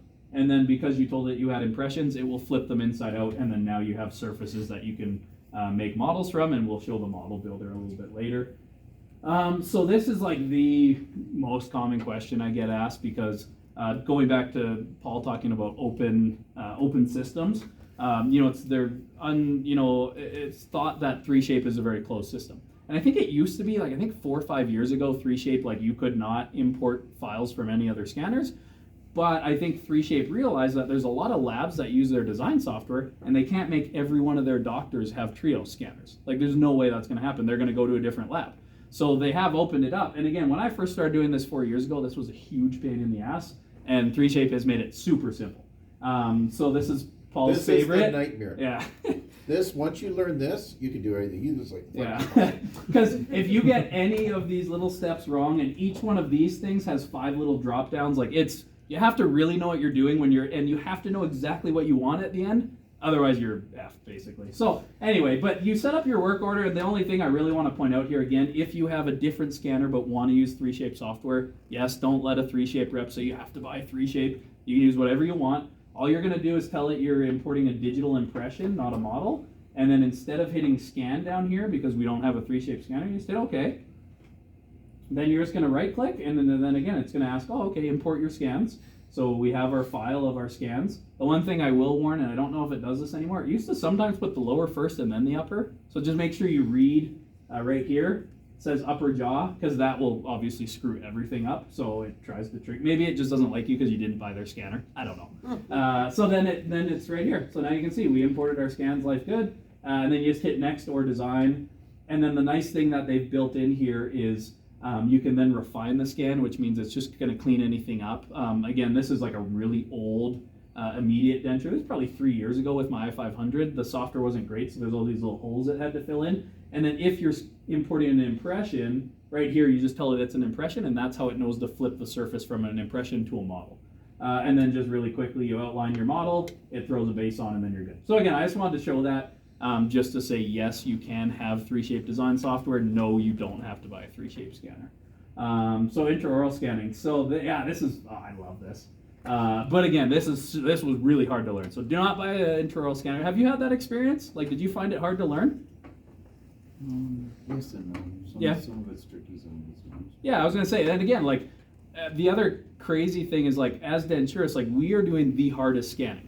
When they're scanning for Invisalign, they have nothing but teeth. It's all hard structures. Yeah. When we're scanning edentulous, long spans, free ends, like that is hard to scan. So the reasons that I really like having the intraoral scanner and I love having it in my office is patient communication. Like it's really cool. Again, I'll show my cart in a second, but I have like a 27-inch touchscreen. You can zoom in. We had a patient, I forgot to show her, but she was like, yeah, the dentist said this crown needs to come out. And I was like, so I scanned it, and then like when I zoomed in on the side, you could see this huge pocket of decay, and the scanner picked up like 3 millimeters into the underside of this crown. And again, I didn't, I forgot, but you can just zoom in, and how else would they be able to see that? You're like holding a mirror, and like, so again, patient education, I'll just show like, oh yeah, we're gonna put this on the roof of your mouth for your partial, it's really great for communication. Patient comfort, obviously, every time I say, hey, we're just gonna do a scan, we don't do the big messy impression. I've never had one person say, oh, can you please do the impression instead? So they love that, and then they tell their friends, and then again, you have people coming in like, are you doing that digital thing for me? So like it's good for that. And then for me, it's the wow factor. So like I kind of have this idea where like I want, when patients come into the office, I kind of want them to be like, wow, this is really cool stuff. And again, at the very end, I'm going to show some of the other digital, or not totally digital, but new tools that we're using. And it's just very outside of what patients have experienced before. So there's all this cool new stuff. And again, it's like this wow factor. We did a pretty simple, well, not totally simple, but we did flooring, we did paint. We made the clinic look really nice that way. I bought this new beautiful scanner cart, so when I wheel it in there, it's like, oh wow, like this guy knows what he's doing. He has all this cool technology. So for me, again, honestly, the biggest thing is the wow factor. They love it. They tell their friends. It's really cool. Yeah. There's our cart. So so this I got from Dental Access. Again, it's costly. It was like $2,000. There's our touchscreen monitor. We've since put like a mount on it so we can swivel it and stuff because it was a little bit low. And then I just have like a iMac keyboard on there, and like look how sweet that looks. We put our logo up, like we rebranded again to go with that one. Like we rebranded the logo. $5,000 laptop's hidden away. Yeah, unfortunately it's tucked in. You don't get to see. It's too big. It wouldn't fit on the top. But yeah, it's like these aren't your grandma's dentures anymore. Again, if a patient comes into the clinic and they see that versus that, what do you think they're going to ask for? And then the other thing is like dentures are sexy. Like this is amazing stuff we can do. It doesn't have to be this like I'm shy and I'm coming into your clinic and I'm embarrassed. It's like, no, we're going to help you. We're going to try and change your life for the better and restore your aesthetics, your function. So again, it's like, to me, it's this wow factor. It's this new way of looking at what we do, and it's exciting. This patient here is actually a work colleague. Don't look at that. Of awesome. my significant other, and Sherry Lynn saw her teeth, and she's made a comment, God. and she says, well, as your boyfriend makes teeth, and she goes, yeah, you got to go see him. They're doing everything digital. Yeah. They don't take impressions anymore. Literally, she said, what? They don't take impressions? No, here's the number. And she called us and booked an appointment because she didn't want that stuff in her mouth. It was a lie. And that's how long. Yeah. What's that? I did take an impression. Of the upper, I had the to. upper. Complete dentures, I don't do fully dentureless intraoral scans. People are doing it, but I think just a regular border molded custom tray final impression is better. But anyway, Yeah. But with using a custom tray and stuff, like she was like, oh, that wasn't bad at all. But Yeah, she came all the way from south of Chestermere or something. yeah, it was like an hour drive. So we were able to do a 3-appointment denture for her. And she probably hadn't smiled in like 6 years, Yeah, obviously. and she was down in Mexico, and somebody came up to her and said, "Oh my God, your smile is so pretty and it's so beautiful." Yeah. And she's just cloud nine. She thinks it's great. And not that you can't do, like, you could do that conventional, digital, whatever, but again, it's like, but this is exciting. Like, you could make these beautiful things for people. So sorry, that was a printed denture then? No, that one was conventional. We use, again, that was like a Digilog one. I think I used that. I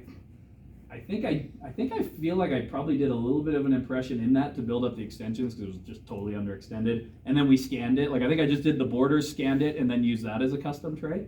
But no, that one's like, I don't know, Fineras or SDCLs or something. And the lower was one of those acetyl resin. Oh yeah, she didn't want metal, and I rarely do those, but the acetyl's actually pretty cool. And we're gonna do more of that once we have our own mill.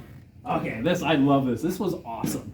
So This you is can my tell. favorite Australian. Oh, this guy's amazing. Oh yeah, you were there. This was amazing. So this guy's name is Leaf, and there's some other cool stuff about him coming up. But so Dental Access brought him in from Australia, and he had like this crazy story. Like he had like 6 clinics, and then the biggest dental office group in Australia bought his office and made him stay on for 4 years. And the owner of it, a billionaire, was like, I want every single office to be fully digital. Go try every intraoral scanner you can get your hands on, and we're buying 120 of them. So they ended up making, it was like the biggest deal they spent. I think it was like $5 million. It was the only deal they bought straight from 3 Shades. Yeah, all the supplies companies got pissed because they skipped over because they wanted the best deal possible. $4.5 million. Anyway, so this guy is like the intraoral scanning master. So anyway, like he had this, like this was his opening slide. And anyway, so we met him. He loves hockey. We took him to a Kelowna Rockets game. Like we booked a box. Like it was again, you got to come to the Kelowna conference. It's a pile of fun. So we met him, and I was just like, and it was awesome because his intraoral scanning experience is different than mine, because like when I got my i500, it just got Health Canada approval. There was no training. I was just like, I don't care. Just send it to me. I'll figure it out. I don't care. And with him, he had to do all these tests, and he had to figure out workflows to implement it so every office it worked. So this guy's done like 1 million scans, and then he had this idea where it's like, I need to find something cool. In Australia, he found a crocodile. So he scanned a dead one. This one's actually alive, which is why it has the wood in the mouth, so it didn't bite him. And he said it flinched when he was in there and was like, so. Anyway, he looks like he could just take that thing out, but he was like, no, I was very scared. So I asked him, like once I met him, I was like, okay, can I steal? I was like, do you mind if I steal these slides? Because he was able to put like into words what I had experienced and what I'd gone through, but I didn't really know how to like say it like he said it. So I was like, can I steal these slides? And he said, yeah, no problem. He emailed them to me, and so I do have his name down there, just so you know. None of these are mine. These are all stuff I stole from Leaf. So he's like 3,000 scans in.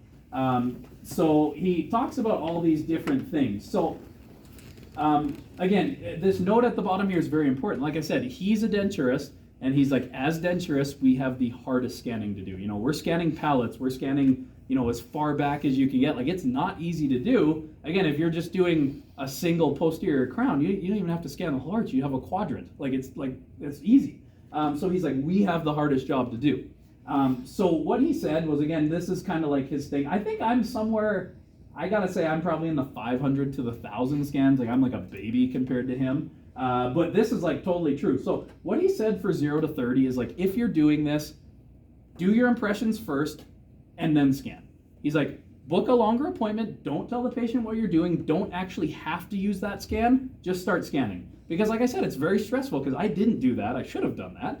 I didn't do that. So I was in there, and it was like an hour appointment, and I'm just like sweating because I can't get it, and the scanners weren't as good as they are now. And so it's like, yeah, so he's like, just take impressions, get that out of the way, don't tell them what you're doing, and then just get in there and have fun. Scan everyone in the office. But again, for what we're doing, you do want to start actually trying to scan partials and things. And then, yeah, he kind of went along, and there's all these stages, and I was like, oh, yeah. And again, I'm not quite at the upside down underwater stage, but I'm fairly comfortable, almost like, you know, I did take an impression for a person a week, or last week, so it was like the end of the day, and I didn't have the scanner set up, so I was like, oh, crap.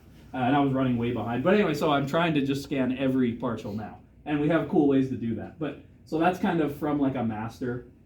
So when it comes to, again, I think this is like Australian, like when you're in the dirt on a tough case, where do you start? So again, when we're looking at these cases, yeah, it's super important that you want to start with something that's solid. So you're going to look for natural teeth that are there to work with. Like normally I scan quad 1 over to quad 2. If there's nothing here and that's all freehand, I'll definitely switch to the other side. I'll change it up. You know, the big one is the tongue in the lower freehand. Like that's the hardest thing to do. I now know very quickly if I'm going to be able to get that scan or not. In the past, I would just take an impression. Now we kind of have like a hybrid way, and I'll show that. But again, it's just important to assess before you start scanning. Yeah, what do you need to do? What are you trying to scan, and how are you going to accomplish that? This one I don't think is super important for us as denturists. Like, not many of us recline our patients, but he's, you know, working with dentists, it's always, you know, lay the patient down. And he's like, no, I think everyone, if you're intraoral scanning, patient needs to be sitting up. You know, and visibility, you're looking right in the mouth, you know, easy to see, you know, probably a little bit better for your back.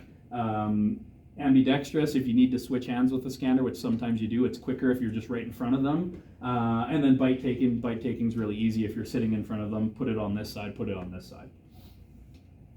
And then hand posture. So like this, again, I didn't even think about this, but I do this, and if you ask Paul, I have very shaky hands now, so I really need to do this.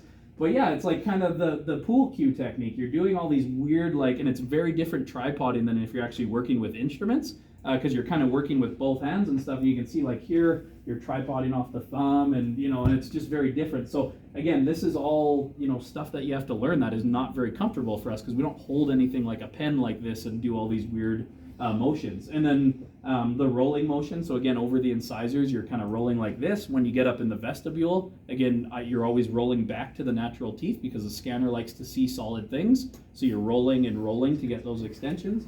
And then grip awareness, again, are you holding it like this? Are you holding it like a pen? I brought, for this new scanner, it comes with a screw-on handle. Some people like to hold it like a gun. And then with the new scanner, the tips are reversible, so when you're scanning the upper, you pop the tip off, put it on upside down, and you can scan the upper very easy. So there's all these different ways to do it. Yeah, so this was, this was your idea. You talk about it. So Luke had the impression done, and he did the scan, and then he hands me an impression. He says, "Can you pour it up? I missed some of the." I said, "Okay, whatever." So I went to the back, poured it up, and I separated. And I says, "Dude, you got that scan still open?" He goes, "Yeah." I said, "Why don't you scan the parts that you're missing and see if it picks it up?" He's like, "Oh, that's kind of cool." So we did that. Yeah. And this is all diced on the model here and here on the sulcus, because that's hard to compress that and get that out of the way. You know, the frog mouth bounces out at you. Yeah. So this picked it all up. And like the last 4 or 5 patients I've done lower free ends for, their tongue just disappears and it's amazing and super easy. But again, it's not always like that, and I can see it. So yeah, Paul, in the past, what I would do is I would leave the case open. I'd hand scan the model and then do the bite alignment. And then when Paul was like, Smarty Pants one-ups me. Yeah. The next slide. Well, actually, no. Someone in Kelowna asked me. They said, "Well, can you just scan an impression? Like, I don't want to pour a model. Like, I really just don't want to pour a model." And the only reason we're doing this, because then people are saying, "Well, you're taking an impression. Why are you like?" What I've found, honestly, lately is my scanned partials fit just absolutely perfect. And again, it's not that we've changed labs or anything, but I find, sometimes the ones from impressions are a little tight, or I got to adjust this. The ones that come back when they're digitally fat, they just like drop in. They're just incredible. So that's why, I know it's maybe a little more work. You could just take an impression, but these ones are just fitting beautifully. And again, the patients, that wow factor, they're still just like, oh, that's still super cool that you scan the teeth. So then someone asked, they're like, well, I don't want to pour a model. So I've heard, we haven't found out if you can do it with the 3Shape scanner, but in the medit scanner, I'm going to show you in a minute, there's a button where you can invert whatever you've scanned.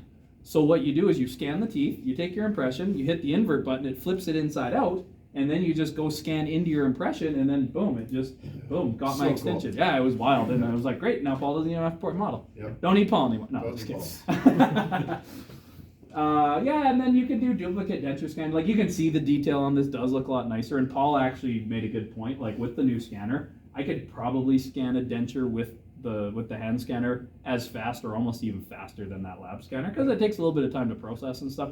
But the reason I like the lab scanner, I think everyone should have one, is again, I can go do something else. I give Shelly those dentures and I'm off into the room doing something else. It's all about, if you can have someone else help you out, you're not, wasting your time.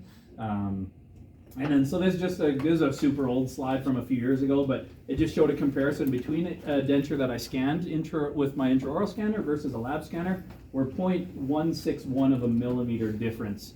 And again, when we're talking about soft tissue, probably not even going to cause a pressure spot. Maybe. I'm not a big sciencey guy. I don't have all this time to do studies, but again, it's very minimal. And then the lower was even less.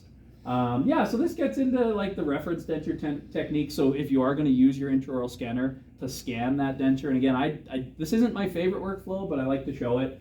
So this was a patient, new complete upper, immediate complete lower. So again, you can see like this guy, his tongue got out of the way. I got way down there. We got lots of those linguals. It was beautiful and super easy. So I did my border molding, did my wash, scanned the denture and let him watch, and he was like, that's the craziest thing I've ever seen, and I agreed, and life was good. And then you do the lower, and then you have them bite, scan them both, and then now we have our denture, what we're going to make for the upper. We have the aesthetics. I take pictures, Paul gets all that info, and then we can make our dentures. So this was Paul. The palette, Pardon me? like that picture, you didn't have the apex of the palette. The who what? The center picture. Oh, it has yeah. to be open. Well, so this one, because all I want is the bite and the tissue bearing surface to create my model. So I could have scanned the palette, but then 3Shape actually has an issue if it's a solid file. So again, all I do is the occlusion, and then just the intaglio surface, because then we're going to be designing a full new denture. So this one technically isn't a copy denture scan. I just need the aesthetics, the bite, and the fit. This is something you'll learn as you go along. And that's a very good point. I actually didn't think, because people are probably like, wow, you did a great job getting all that palette in there. So then this, again, like Paul Richardson from Vita, we've become pretty good friends. He's down in California, and we've been working on some stuff. And like in his presentation, he was like, digital does not fix bad clinical work. And in my presentation in Kelowna, it said digital does. And everyone was like, yeah, you need the change. Oh, okay. So anyway, so I did fix that. It doesn't fix. So you still need to know how to take impressions. You still need to know how to, you still need to understand how to make a denture properly. And so I was down speaking for Medit in California, and so I was speaking at the launch event for like this brand new scanner I'd been beta testing. It was awesome. What slide do you think I got asked most about? How to take an impression. It was insane. I was shocked. And then so I was like, do I want to put this in here? And like I always hope everyone knows, but just if you don't take great impressions, like it's not hard to take a really nice border molded impression. It doesn't take a lot more time. Just please do it. So this is kind of my technique. So if I'm using the old denture, which again I don't love to do, I don't do this very often. But again, because I was speaking more to to people working with dentists down there, I was like, this is probably super common, and it's a really good way to make a repeatable denture than a lot of the stuff I see online. So I was like, okay, this is how I do it. So I'll go with more like a medium body in the anterior and on the sides, just because we really don't want to overextend it. And then light body wash, if you want to do a functional post-am, great. And then measure vertical, either do like an aluwax to open the bite, or if you want to measure it and then open it, you can open it in the design software. This is my preferred method, and again, like probably the best thing about this is the patient comes in, I book really long consults. I'm like a slow clinical guy. I don't see patients every 10 minutes. I'm not like that. But again, if it's a long consult appointment, I only have 10 minutes, I'm not going to rush my impressions, but the patient wants to get started. Great, hang tight. I'm going to go take these to Shelly. She's going to scan them. We can take their deposit. We're starting, we can start their treatment. And you're not, hopefully they come back. And again, I'm not a big sales, I'm not like that, but this is a good way that, they've decided what they want to do. Let's not let them walk out. Yeah, we're going to take that deposit. We scan their dentures, and then next time they come in, Paul's already, relieved the inside. We've shortened the borders so I can do proper border molding. As you can see, I like the ivoclar materials, but Like again, the Oiler use colors. whatever. Yeah, our custom trays. We got blue and orange. I'm from Edmonton, so Oiler stuff. So again, I love that you can modify them. I love that I can start even if I don't have time. And then again, you could scan the dentures with the intraoral scanner, but I much prefer using the lab scanner. So yeah, so like you said, scan, print, copy dentures. There's the printer down at the bottom showing you the dentures suspended. And this is a try-in that we did. That's the immediate lower, and we wanted to try this in and see how things look before he goes and gets all the lower teeth out. So with Digilog, you have your consult, and then I call that the consultation appointment. And then the first appointment I usually is the impressions, occlusal record, third appointment wax try-in, and then you deliver. With the full digital, well, the only thing really difference will be the milled denture. So it's Two different ways to do it. yeah, it's just two different ways, and it depends on what equipment you have. Occlusive analysis. So you don't know where to put a rest. Medit has these little green areas where it's touching, where it's not touching, and you can indicate where the rests are. Undercut analysis for how to design the partials, and then you're sitting there chair side. The patient's wondering what the metal's going to look like. You can show them, okay, here's our our open palette technique, or we're going to do a horseshoe. This is a scan model that I was sending off to a lab that does digital. It was an impression that we took. I then penciled on with the little mouse, and I drew out the design that I wanted. I sent the STL off. It gives me a screenshot of what I did here, and I can say design as JPEG, and away you go. And you can also take, 3/4 buckle view, whatever you want to do. You can pivot them all around, design it how you want, and it gives communication to another lab that you want to deal with. And then you get what you want in the end. And I'm glad Michael's here, because Michael is my RPD instructor and ingrained all these rules in my head. And again, digital allows us to do some pretty cool things that, when you're just looking at the patient, you're like, yeah, is there room for a rest seat in there? You can scan them up, you can measure the occlusion, you can find out right away, do you have enough room for those components? Undercut analysis, again, you can say, okay, I think that's, my serving, what it's gonna look like. Can I get an I-bar there? Can I fit a C-clasp there? Where is that undercut? You can know that very, very quickly, which would take you a lot of time if you pour the model, get it on the surveyor, check all these things out. And the other thing I really like about doing the intraoral scanning for partials is, again, I hate this guy, makes me sound like I'm a salesman, I'm not. Patient comes in, they want to get started, but I know they need rest preps, and I have time to do the intraoral scans because it really doesn't take that long. Great, well, let me scan you up. I can send the pictures or whatever I want, or the STL files if the dentist wants those. Say I need rest preps here, I need this done here. patient goes, again, we'll do their deposit because we started treatment. When they come back, all I have to do is any spots on those teeth that the dentist adjusted, I take my little tool, delete that area, it takes me 15 seconds to rescan, and then, okay, great, we'll see you next time, we'll have frames ready for trial. So that's a really cool workflow that you can get started on them, and then, like I said, very little time when they come back, and all you have to do is touch up those little areas they went at. Here's a case that we were moving a whole bunch of stuff, and it was again a digitalog case. So this was all scanned, and I made all my notes and everything on here. So when I opened up 3Shape to design the case, I just have a little slide tool off and on, and it shows me what reduction was there. It's super simple. It just gives you so much information, and that's what we need. And this is I brought this to the clinic. Luke had a little cheat sheet. I basically just had the little top section, yeah, but with we've the patient's added, name. And it changes every couple weeks, especially with all the digital. yeah, so it does evolve. So patient's name, scans, where they're located, because we have two locations for our scans.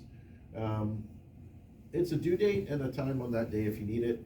I tell Shelly, just give me a date and I'll have it done. If it's gonna be after that you're booking the patient, I don't really care. If you gotta move it up, just come back and let me know.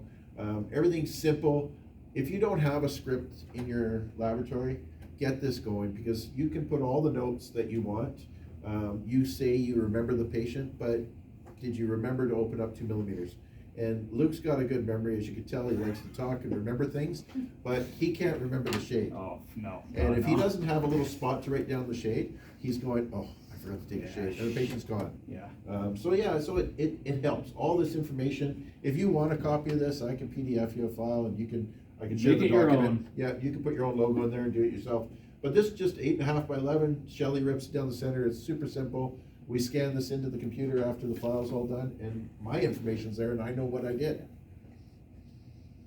It's me again. That's you. Yeah, so like when it comes, again, all scanners are different. So this is specific to like medit scanners. So down here, there's kind of all these buttons and settings and things like that. So scan depth, again, not all scanners have that control. Like I almost find medit's more like the Android of the dental world. Like you have all these things you can adjust, whereas 3Shape's kind of like, here it is, it's like Apple, you just like it, that's what we make. So, which is good, they're good products. But so you can adjust scan depth. So again, if you're scanning a lower and you're finding it hard, the tongue keeps getting in the way, you can turn the scan depth way down so it just cannot see very far and you just will not pick up the tongue. The color filtering, again, really cool feature. You can see down here, you can do a bunch of colors. That's just my glove color. I scanned my glove once, and now no matter what I'm doing with my hands, it will never pick up my glove. I do have to remember, if I'm scanning an impression with my hand scanner, I have to turn that off, because if there's blue or purple material in there, it doesn't pick it up and I get angry and I'm like, oh yeah, I just need to turn that. So that's super cool. The soft tissue filtering, again, so with medit, you can have no filtering. You can have, we want to remove like the cheeks and the tongue. We want to only see the teeth. So there's kind of these filters, and they're not perfect, but they're much better than they used to be. And the reason I bring that up is, on a case like this where I have this long span that I have to go through, I'll actually just scan these teeth, pause, I'll turn off my filtering because I want it to pick up absolutely every piece of data. Same when I'm scanning the palate, I don't want it to try and filter anything, I want it to just take in everything. And then when I scan those areas, it has a much easier time doing that. It's like a light body, a heavy body, and a monoface. Or you get all your info. Yeah. And then the invert scan, like I said, we already talked about that. I only just started using that just basically for doing those partials with the free ends. Before you go from there, Yeah. just back up. You talk about scan depth and keeping the tongue out of it. Uh-huh. So what you're in essence doing is, do you have to then get deeper in there with the scanner to get the tissue? Like- And that way you're not getting the tongue? You're talking about the lingual? Yeah. Yeah, so like I said, like sometimes it's just not possible. Like I've had patients and I think I'm pretty good at scanning now, and I'm just like, that's not happening. And that's where I'll just take that impression. But yeah, you do kind of figure out how you either use the scanner tip to just push their tongue out of the way, or try and get your finger and do it. Yeah, but the scan depth, like I said, I don't play with that a ton. Honestly, usually I have it cranked to max, because like the scan strategies are such that if you find you're gonna pick up the tongue and that's an issue, if you actually scan the buccal first and it picks up the tongue, when you go back and scan the lingual, if it sees like, oh, there's tooth here and not tongue here, it'll actually delete all the tongue you scanned and fill in the tooth. So again, and those are all things that when I first started scanning, like you have to understand how the software is working, because I used to like, crap, I picked up the tongue, I'd pause, I'd go delete that, And then it's like, no, now that I understand, like, okay, that's what the scanner's gonna do, you figure out those strategies and then you just kind of go with it. Yeah, and then after a while, you just don't really think about it. But yeah, that is a good question. So then this is like super new with the medit software. And again, so now like, oh crap, I forgot to do my shade match. You can actually just reopen the scan, touch on the tooth, and then it's actually pretty good. I'm going to talk about the Vita Easy Shade because I've used that since Paul's been there, and it's been great. But you know, it might be obsolete for us soon because now, yeah, in every single tooth, it'll have a list of all the teeth you're working on. You do your shade match, and then actually when you're done and you hit the check mark, it'll say, do you want us to export pictures? Yeah, and then it auto has pictures. You can just send them with your files to the lab. And this is AI too, so it's actually learning. Yeah, the more like scans the Tesla, we do, the more yeah, scans, and it's it gonna goes, get better and A1 better. is the shade now. Yeah, so it's getting better even since I've used it for the last month or so.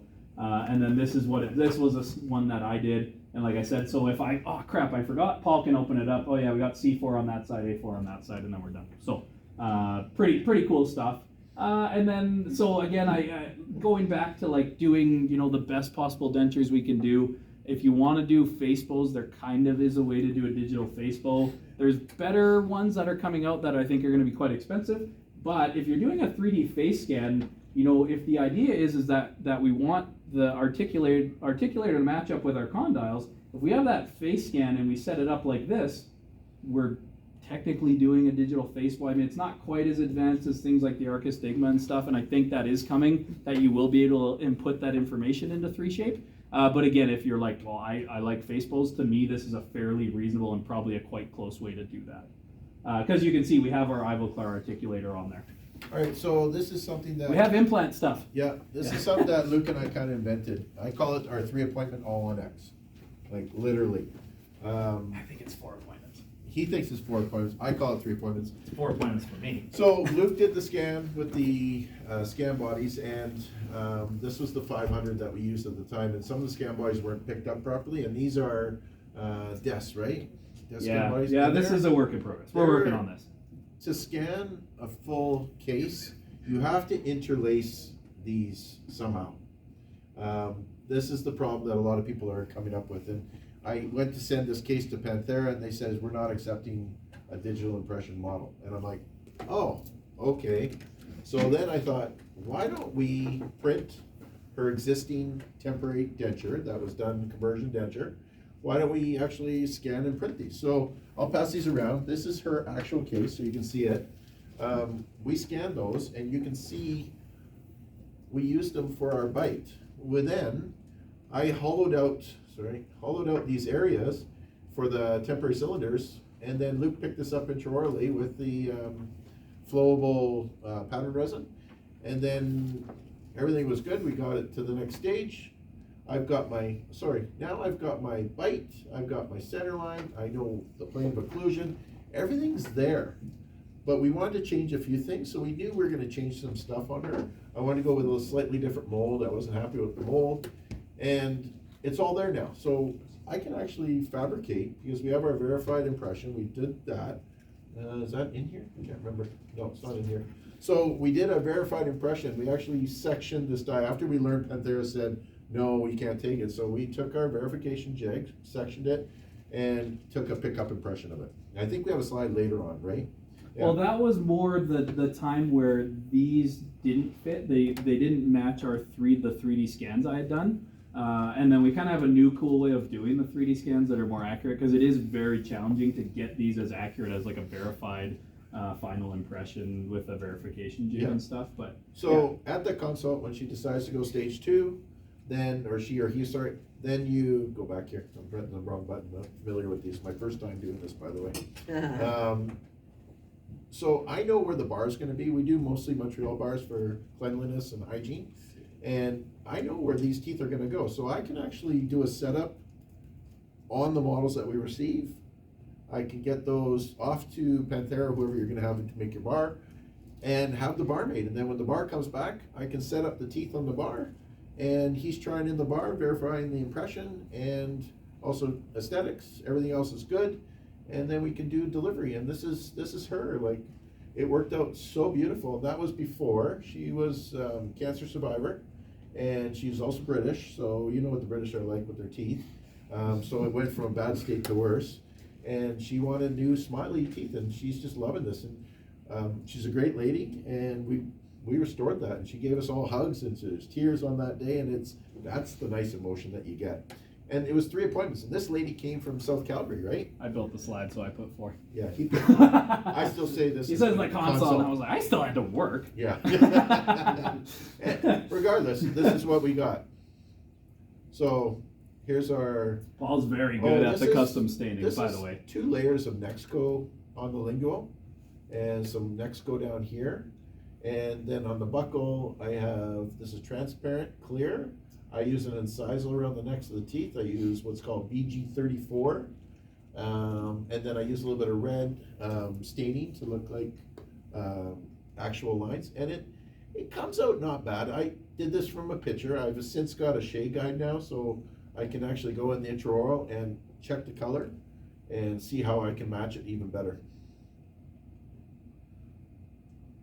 Oh yes, here. So this was the one where, the initial scans I did, again, this is a really long stretch, and, the accuracy of the intraoral scanner, I think, is 5 microns, and I believe to make a bar, it has to be it's in 5 or 10 micron accuracy.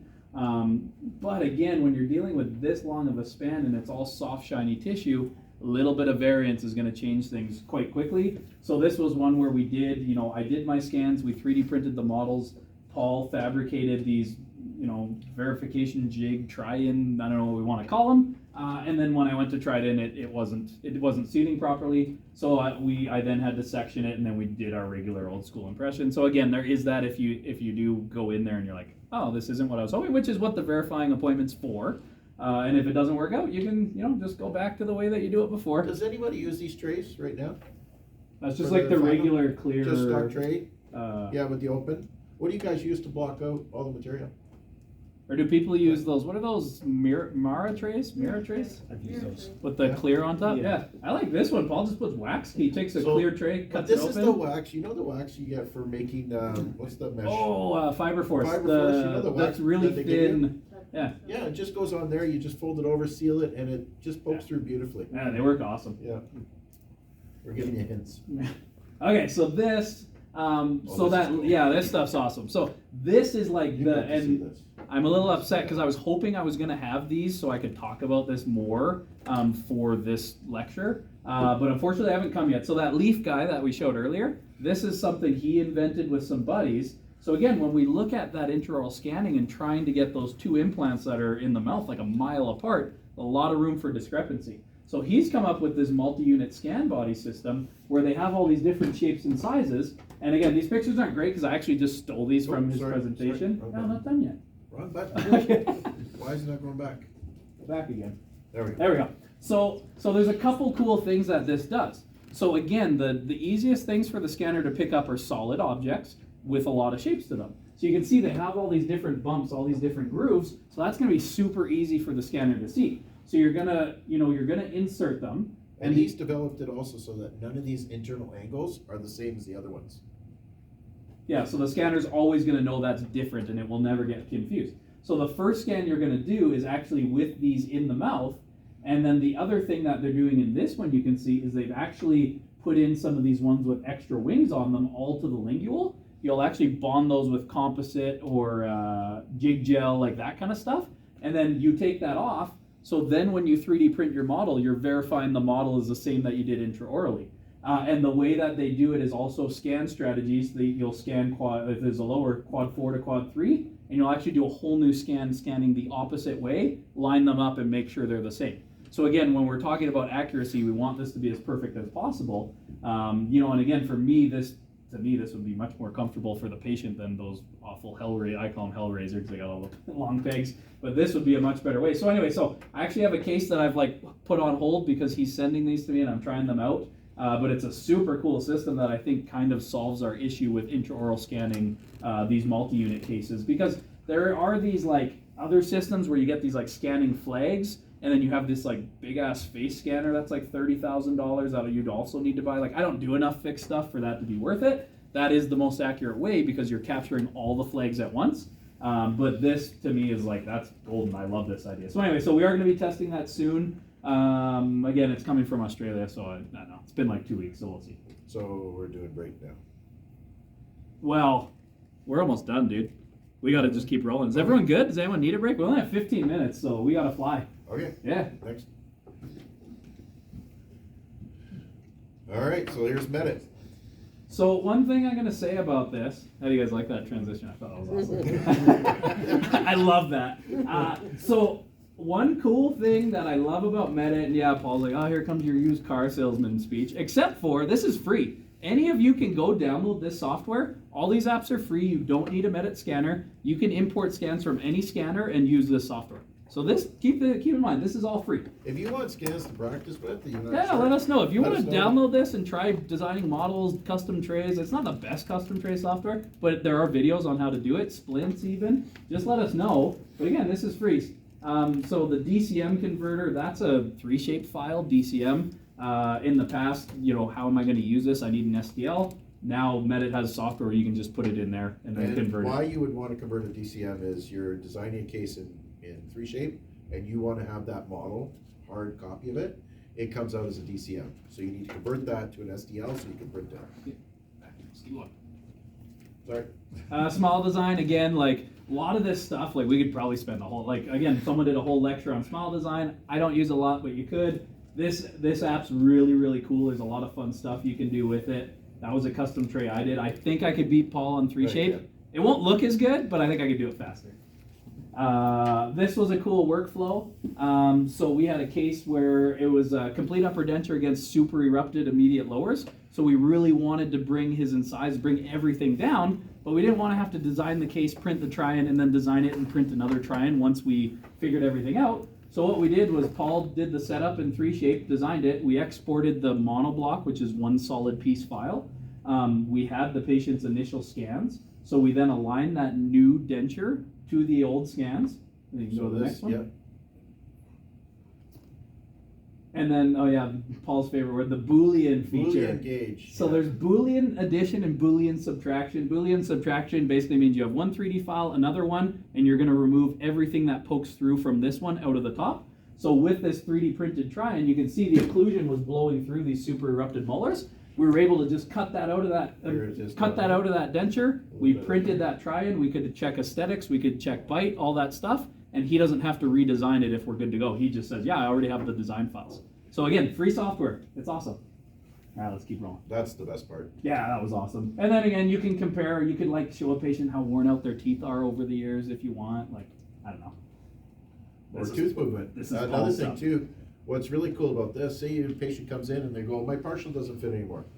And you had that scan 2 years ago, you go, well, let's see where your tooth have moved. And you can actually show them mesial drift. Yeah. And say, this is why your partial's not fitting anymore. Yeah. Medit Model Builder. This is awesome. This is the best feature of Medit, I think. This model builder's wicked. I have people who have 3-shape and they're like, I need to start using this because it's easier than the expensive. It's like $3,000 or $5,000 3-shape model software. It's so fast. Oh yeah, this is where we fly. This is like 30 slides. So back like 3-4 years ago, this is my old scanner. You just keep going, keep them coming, keep them coming. So like this, to make a model to print, this is how much work I had to do. This program's called Mesh Mixer. I used to be very good friends with Mesh Mixer. It's a free program, but it's a bit complicated. It's a pain in the ass, time consuming. So Medit's idea is they want to get rid of having to use a program like this if you have these files. It's like, no, we want to have all these tools built in. So that's how many slides it used to take. And that didn't even include hollowing the model so we're not wasting all this resin. Like, it was a lot of work. So then Medit comes out. How long has this been out for? Oh, look at that transition. Beautiful. How long has this been out for? Like 6 months? The Model Builder? Yeah. Not even, I don't think. Yeah, and they just had a new update. So this is how long it takes now. So these are intraoral scans I made for Paul. I don't know what we were making, a flipper or something? Some sort of partial.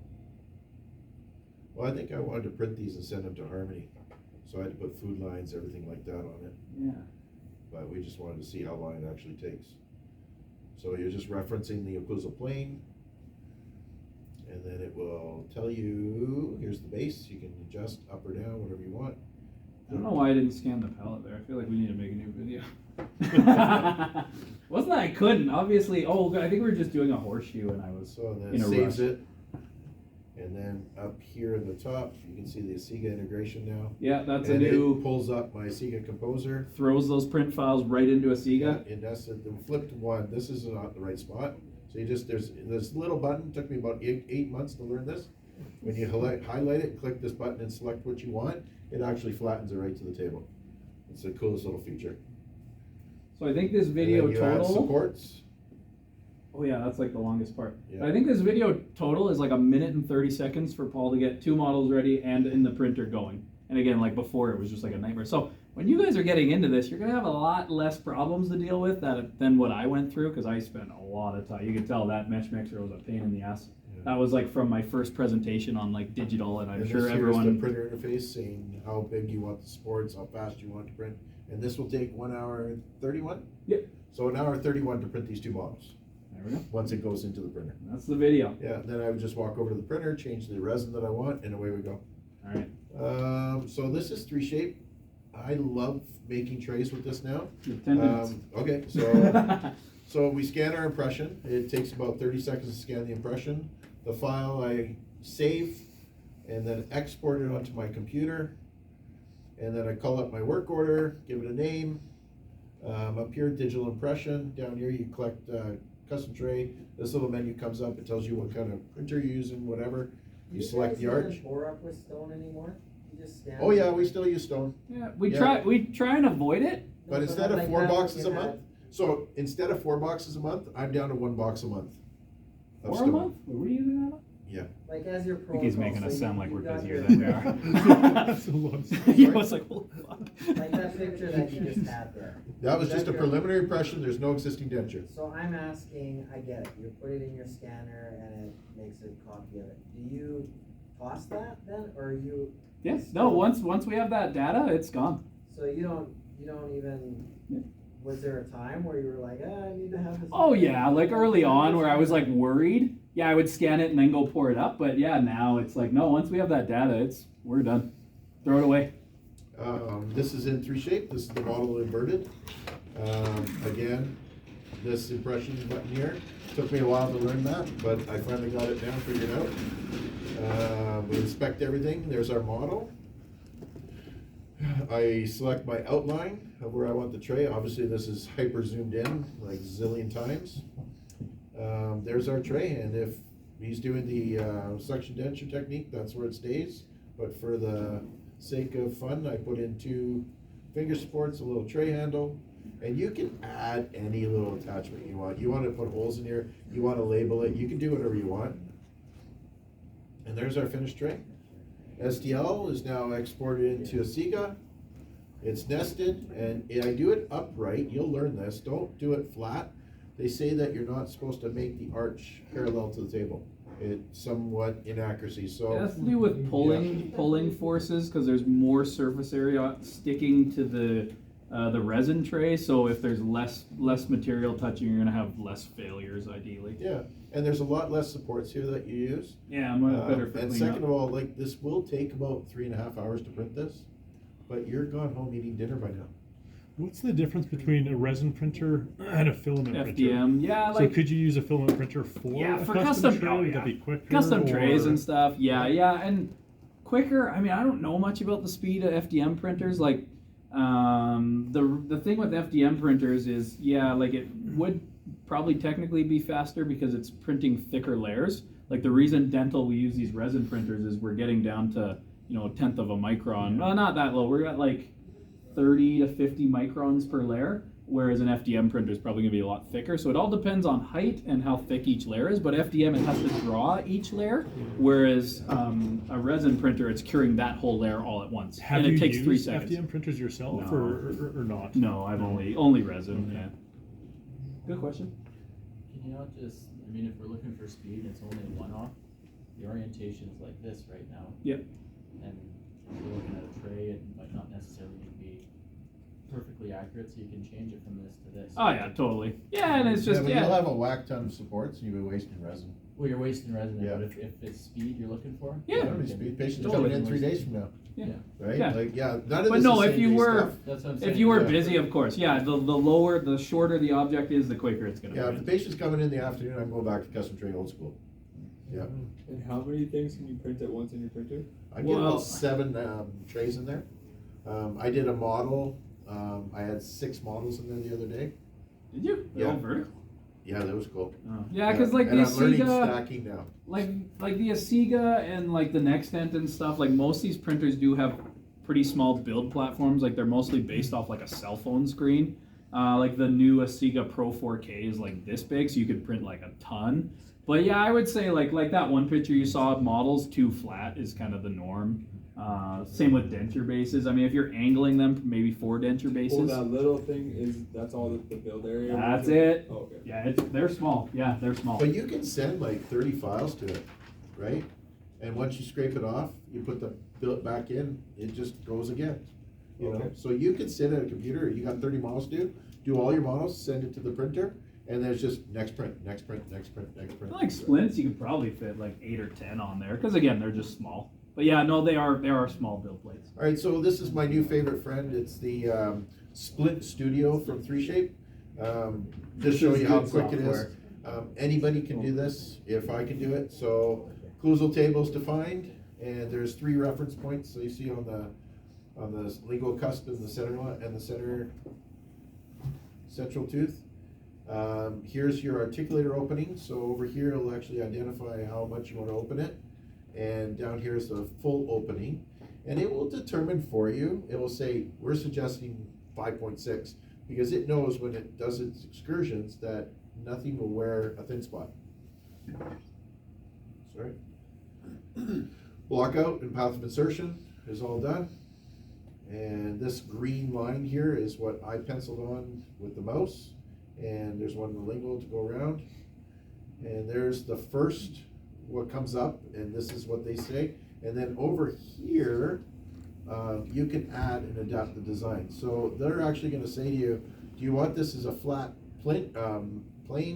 Do you want it to follow the contours of the opposing dentition? Or do you wanna leave a gap, whatever you want? And you can add or modify anything you want. And then this button down here tells it that we want it to follow all the actual movements, lateral protrusion, all that. And then you run the little play button, and it actually will mark where all the movements go. And there's your final design. Oh, sorry. These blue lines, it's kind of cool. This is your protrusion, lateral protrusion. I forgot, I want to add in those pictures, that patient I scanned where we scanned the protrusive bite and the open bite and everything. So we gotta put that in for next time. Okay. And there it is, again, standing upright on the table. And that's our final product. And how much is there to finishing one of those? Do they come out pretty ready? Is it just Just So- that front edge. Just the front edge, and then I have, I don't know if you're not using these blue polishers from Axis Dental. They're small little blue polishers, and they are the perfect grit to go next to a pumice, and it's just cotton buff, and then a cotton rag wheel for polish. And I use I use ivoclar's polar paste. And cost wise, because the night guard's like $500-600, something like that. It's like $7 to print one. $8 in resin. Yeah, And maybe 20 minutes design time. Yeah, it's pretty. Yeah. That's, you could definitely pay your printer off pretty quickly. So I know it's 8 o'clock. We have, I think, 18 more. Oh no, we only have 13 slides. Do you guys want us to just finish quickly? You're okay for like 10 more minutes? And then 2 hours Q&A? Yeah, of course. I got all night. We got a hotel. We've told you everything. Yeah, you guys are pros now. Yeah. So this is a, how many of you are doing flippers or 2-tooth partial, acrylic partials? All right, everybody's doing them. You have the patient coming in that afternoon because obviously they lost it. So what I've asked Luke is to do his impressions, not digital. I've asked him to do it old school. I pour those. When I take them, I put my little food line, I go out to front, I scan the model. I then take that scan and I send it to my printer. So here's our scanned model, I send it to the printer, and from there, I wax up, flask, pack, bend the wires, everything like that. My printer is printing the model while I'm working on it. I got an hour and a half before it's ready. This here is in the ivoclar, or sorry, we use the ivo base. I'm injecting it. By the time this comes out of the water, my model's ready. I use this as my manufacturing model. I break it apart, I trim, polish, and I fit on the new master model. And I don't know if you can see this detail, but this fits so beautiful, it's not even funny. And I hate acrylic partials. Thank you for that, Michael. Any day of the week, I'm like, please, no, it has to be chrome. So I don't do a lot of them, and I hate them. It's way too much clinical time adjusting. Pretty well if it can fit on that model, and normally this would break off the first time you try it on, and you're like cursing. You know, you can sit there, adjust it till it just, oh, perfect, on and off. I go in the clinic, usually one adjustment, it's done, and it's just beautiful. So I usually really make like these this. tight for Luke so that he goes Yeah. into the clinic, he can adjust whatever thickness he Yeah, wants. but they're really nice to have them fitted to these printed models. It's a really good way to do it. And you know, we've even talked about he could go in the 3Shape software. He could block it out. He could take out the block out in certain areas. Like you could do all this stuff, print that model, duplicate it, and then fabricate it that way. And we may even have no trimming to do. So there's like cool things you can do with this. Before Paul starts talking, Sorry. I also do. I just Go one ahead. thing. Okay. I also do my repairs. You got to add like 3 or 4 teeth. So I pour up a repair model with the partial in place. I then work on that model, but I've got a printed model going, so I have something to fit back on. I come from a lab background, so I don't touch my master model until it goes out the door, and I still do that to this day, and I have good success. He likes the decreased fitting time. I also am a big, strong proponent. You just spent $3,000 on your dentures, and as a clinician, you say, oh, there's a little spot here I gotta go adjust. If you just bought a Cadillac and the guy says, oh, the door's not closing properly, give me a tighten that second. nut. I'm gonna go get a hammer and tighten this, you know? And this is not good business as far as I'm concerned. So I want him to grind as little as possible, because I know the patient's gonna appreciate that. so what I want to say before Paul talks about this is, I'm just going to give him a little pat on the back here. I think he can make printed dentures that look better than a lot of people's regular dentures. So these are printed temporaries that Paul made for someone, and then like what, 5-10 minutes, a little bit of. So I didn't touch this base at all. Yeah, we didn't do the lower because Yeah, it was I whatever. bonded the teeth in place because they're printed in 2 sections, right? Pink and tooth color. And then you bond it and then put it in the auto flash, cure it, and then they come out not bad. I'll do a little festooning, whatever. But this is only one color of Nexco. If you guys haven't used composite on a buckle of a tooth, give it a go, because it's really cool what you can actually do. And to make this little effect here, all you do is take a little bit of resin and you roll it between your fingers, and it becomes like a little old Cuban cigar. And then you just lay it on there and then push it up to the neck of the tooth a little bit. And it gives you such a beautiful gingival crevice. Or let's say you've got a new denture and you just kind of had maybe a part of the gingival that was missing. Well, I just cut it all back and build it all nice, and it looks beautiful, you know. And if you're using the Asiga printer or one of the higher end printers, like it has an actual nitrogen chamber, so it doesn't need an air barrier coating on it. So you pop it in for about 500 pulses with the auto flash, and it's cured. I don't know if any of the nail ones or what's the Dentsply one, the triad unit, those won't actually cure the resins properly. It needs to be a proper light for that. So I do recommend, if you're gonna put this intraorally, you do use the proper light to cure it. And for me, for 3, 6, 9 months, whatever, to me that is a very acceptable denture. Again, I don't like these. I don't think that's a permanent denture, but I think that's beautiful for an immediate temporary. And this is the one that we showed you with the upper and the immediate lower. Yeah, we did that printed Yeah. try-in. Yeah. This was the one we Yeah, did. and he came in, and again, He's the got a teeth- gummy smile. We got Yeah, work to do, yeah. but we'll let everything heal before Yeah, we and reset. you can see this is too far open, right? So we Yeah. gotta bring this all down. But I've got ridge up in here, Oh yeah. you know? Easy. So that's a nightmare to build something over that. And this is another case that patient was waiting 2 months, I think, for surgery. So we did our finals, we got him out, and did you scan this one? I can't remember. I think you scanned this. I think so. Yeah. And then I did the immediates, and then Luke says, well, he's got 2 months before. And I said, well, let me print some. So I used the crown and bridge module, actually, because all the teeth come in wax. And I just laid the teeth in there. I put some posteriors in there. I printed it out of our Denture. You can see the tooth right here. Yeah, it was The tight. central. Not a lot of Little room. stubby was right there. Yeah. I kind of blocked it out, did a little bit of, so it went in, but he had a little bit of work to do on it. And that's a result. Like, this guy walked out the door and he took his immediate with him, and he says, I'll see you in 2 months once my surgery's done. Yeah. And he can wear this. And we didn't even charge him. We were just like, yeah, Yeah. here you go. Like, you can't go 2 months like This this. is full on Nexco on the buckle, Yeah. just to give it some pink. Yeah. Otherwise, it would have looked pink, white All like this. white. Yeah. Yeah. And then, yeah, this is our goal. This is our lab, our dirty area. Let's get rid of this, and we're gonna go into this. In a couple of weeks, we'll be doing that. This, again, is a PM7 mill, oversized milling technique. And it takes some work to get this to look really nice, but it does. Before you change from that slide, just for people that don't understand what's going on with this milling technique, tell them about the 80% and then you put in the teeth and then how it finishes milling. Yeah, so it does like a rough mill on the base, a rough mill on the teeth. The only parts that it does the final mill on are the sockets for the teeth and then the part of the tooth that's going to fit in. And then that's where you go bond it. And then again, everything else is kind of rough like this at the start. And then again, you put it back in the mill. I don't totally understand all the technology behind it. We're going to learn in a couple weeks. And then when it's done, it comes out looking like that.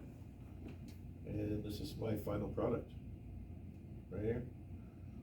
And then if for a higher end denture, I might get crazy with some material. Yeah, and we're going to be testing some different materials, and then Paul could fill in the gingiva with composite, and then in Kelowna we learned about different ways to spread the teeth to get more aesthetic look at right out of the mill. So again, there's a lot to learn, a lot to know.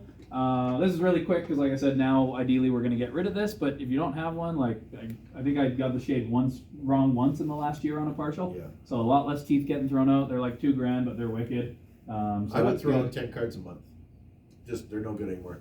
They're ground thin, centrals, laterals gone, and I was throwing them out. So this, It's yeah. awesome. Yeah. Another thing that's great, take pictures of everybody. These are very expensive for like a light. They're like $750. Mine just broke and I bought, there's like a version 2 coming out. But it's awesome. We just have an old cell phone. Everyone has tons of them kicking around. They take great pictures. They get a lot of light in there. And my favorite part is we cleared the phone and then we put the clinic's Google account on it. So as soon as the picture's taken, all the screens in the lab, Paul has access to these pictures. Shelly in the front throws it in their file. It's super simple, but take pictures of everything and get these. They're awesome. Smile line, is that what it says? Yeah. Smile, yeah. Small light. Well, go back, we're gonna take a picture. Yeah, take a picture. Again, don't buy this one. There's a new one that just came out. I'm waiting. Comes out and ships in May apparently.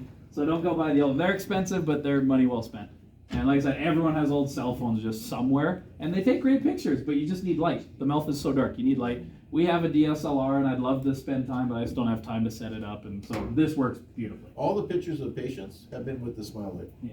And We just good? a regular old LG3 or whatever. Oh yeah, it's an old a G5. It's G5. super old. It's Yeah. like 5-6 years old. It takes great pictures. All right, who's heard of this? Does anyone have? Do you guys have these in your clinic? Dr. McLean? No? No. Have you ever heard of it? It looks similar to what's that one that.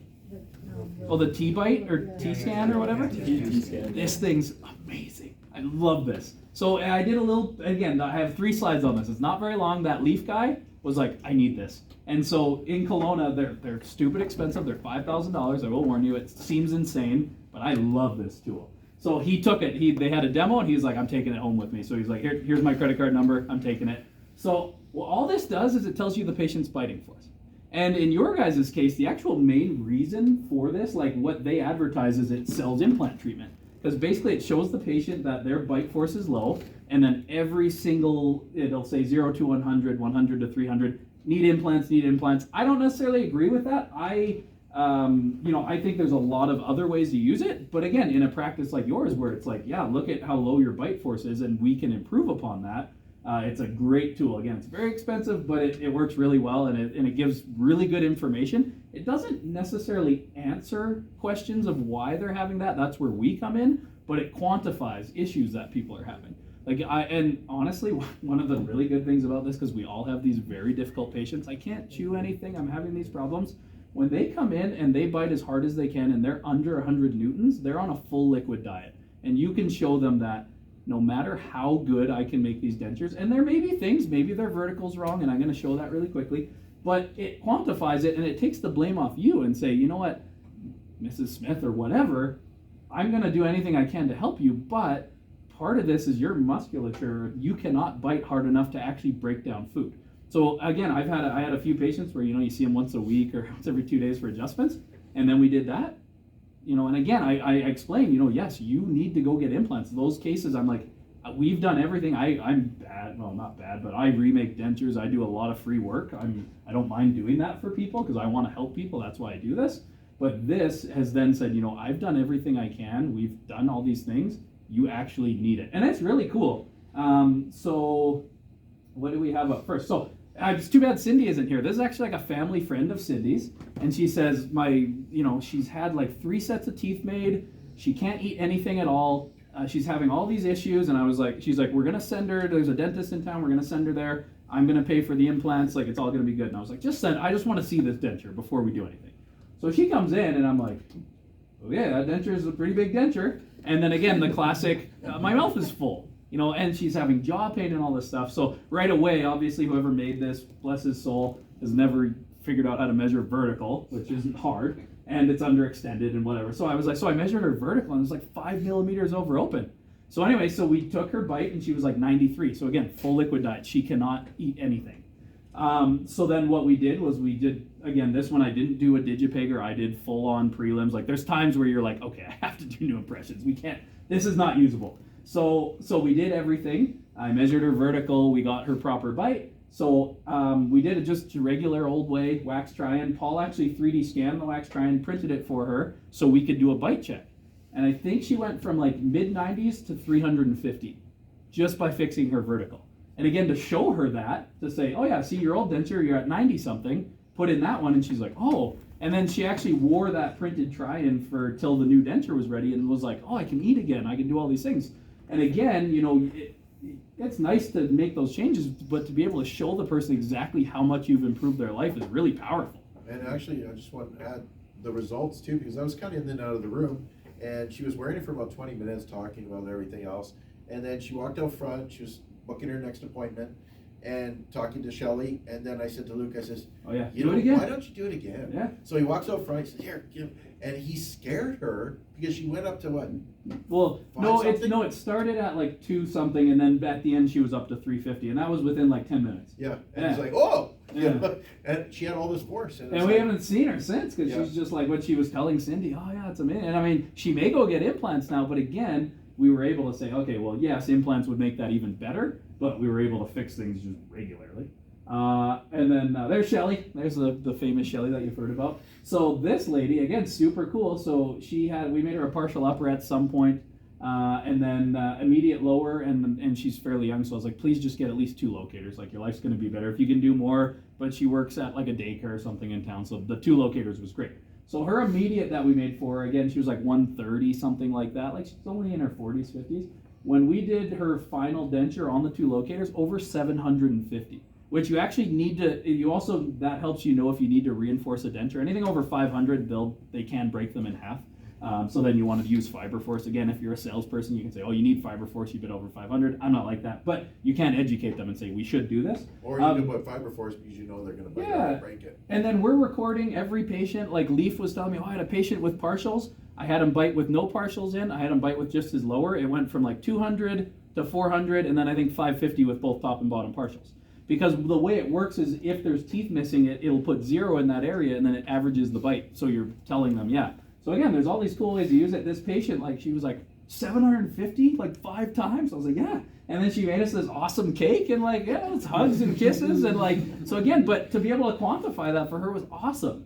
So I love that thing. And then we just had to throw this in there. This is the last slide. We show everyone when they present, they show the good and the beautiful and the pretty. Life's not always great. We had a patient come in, and it was referred from this sort of a new surgeon, and Paul like printed bone reduction guides and everything. He didn't take a millimeter off, as you can see. He comes in on day after extractions, and he goes, does he look familiar to you? And then I go in the lab, and he's got this on the screen. I was like, so anyway, we started brand new dentures on day 2 after extractions, and then this is where he is now. But like I said, just to say, we have fun at work. Shit goes wrong. Take care of your patients. Don't leave them with that. Like, you take care of things. And like I said, like, we hadn't worked with that surgeon, and obviously you guys work really well with your denturist. Like, I have one in Calgary that I work with, and he's great. and understands prosthetics, and it's wonderful to have those relationships. So then this doesn't happen. This was started before the snow started to fly in the fall. This is his new smile. This is what he came from. Yeah. But he loves us so much. He I don't sends think us there's breakfast. a Friday breakfast Yeah. we haven't had. Once a without week, Gord. he sends Ricky's breakfast. He knows what we like. He works at the golf course. He's like, just call me, I'll comp you. Anyway. And it's just because he knew we took care of him.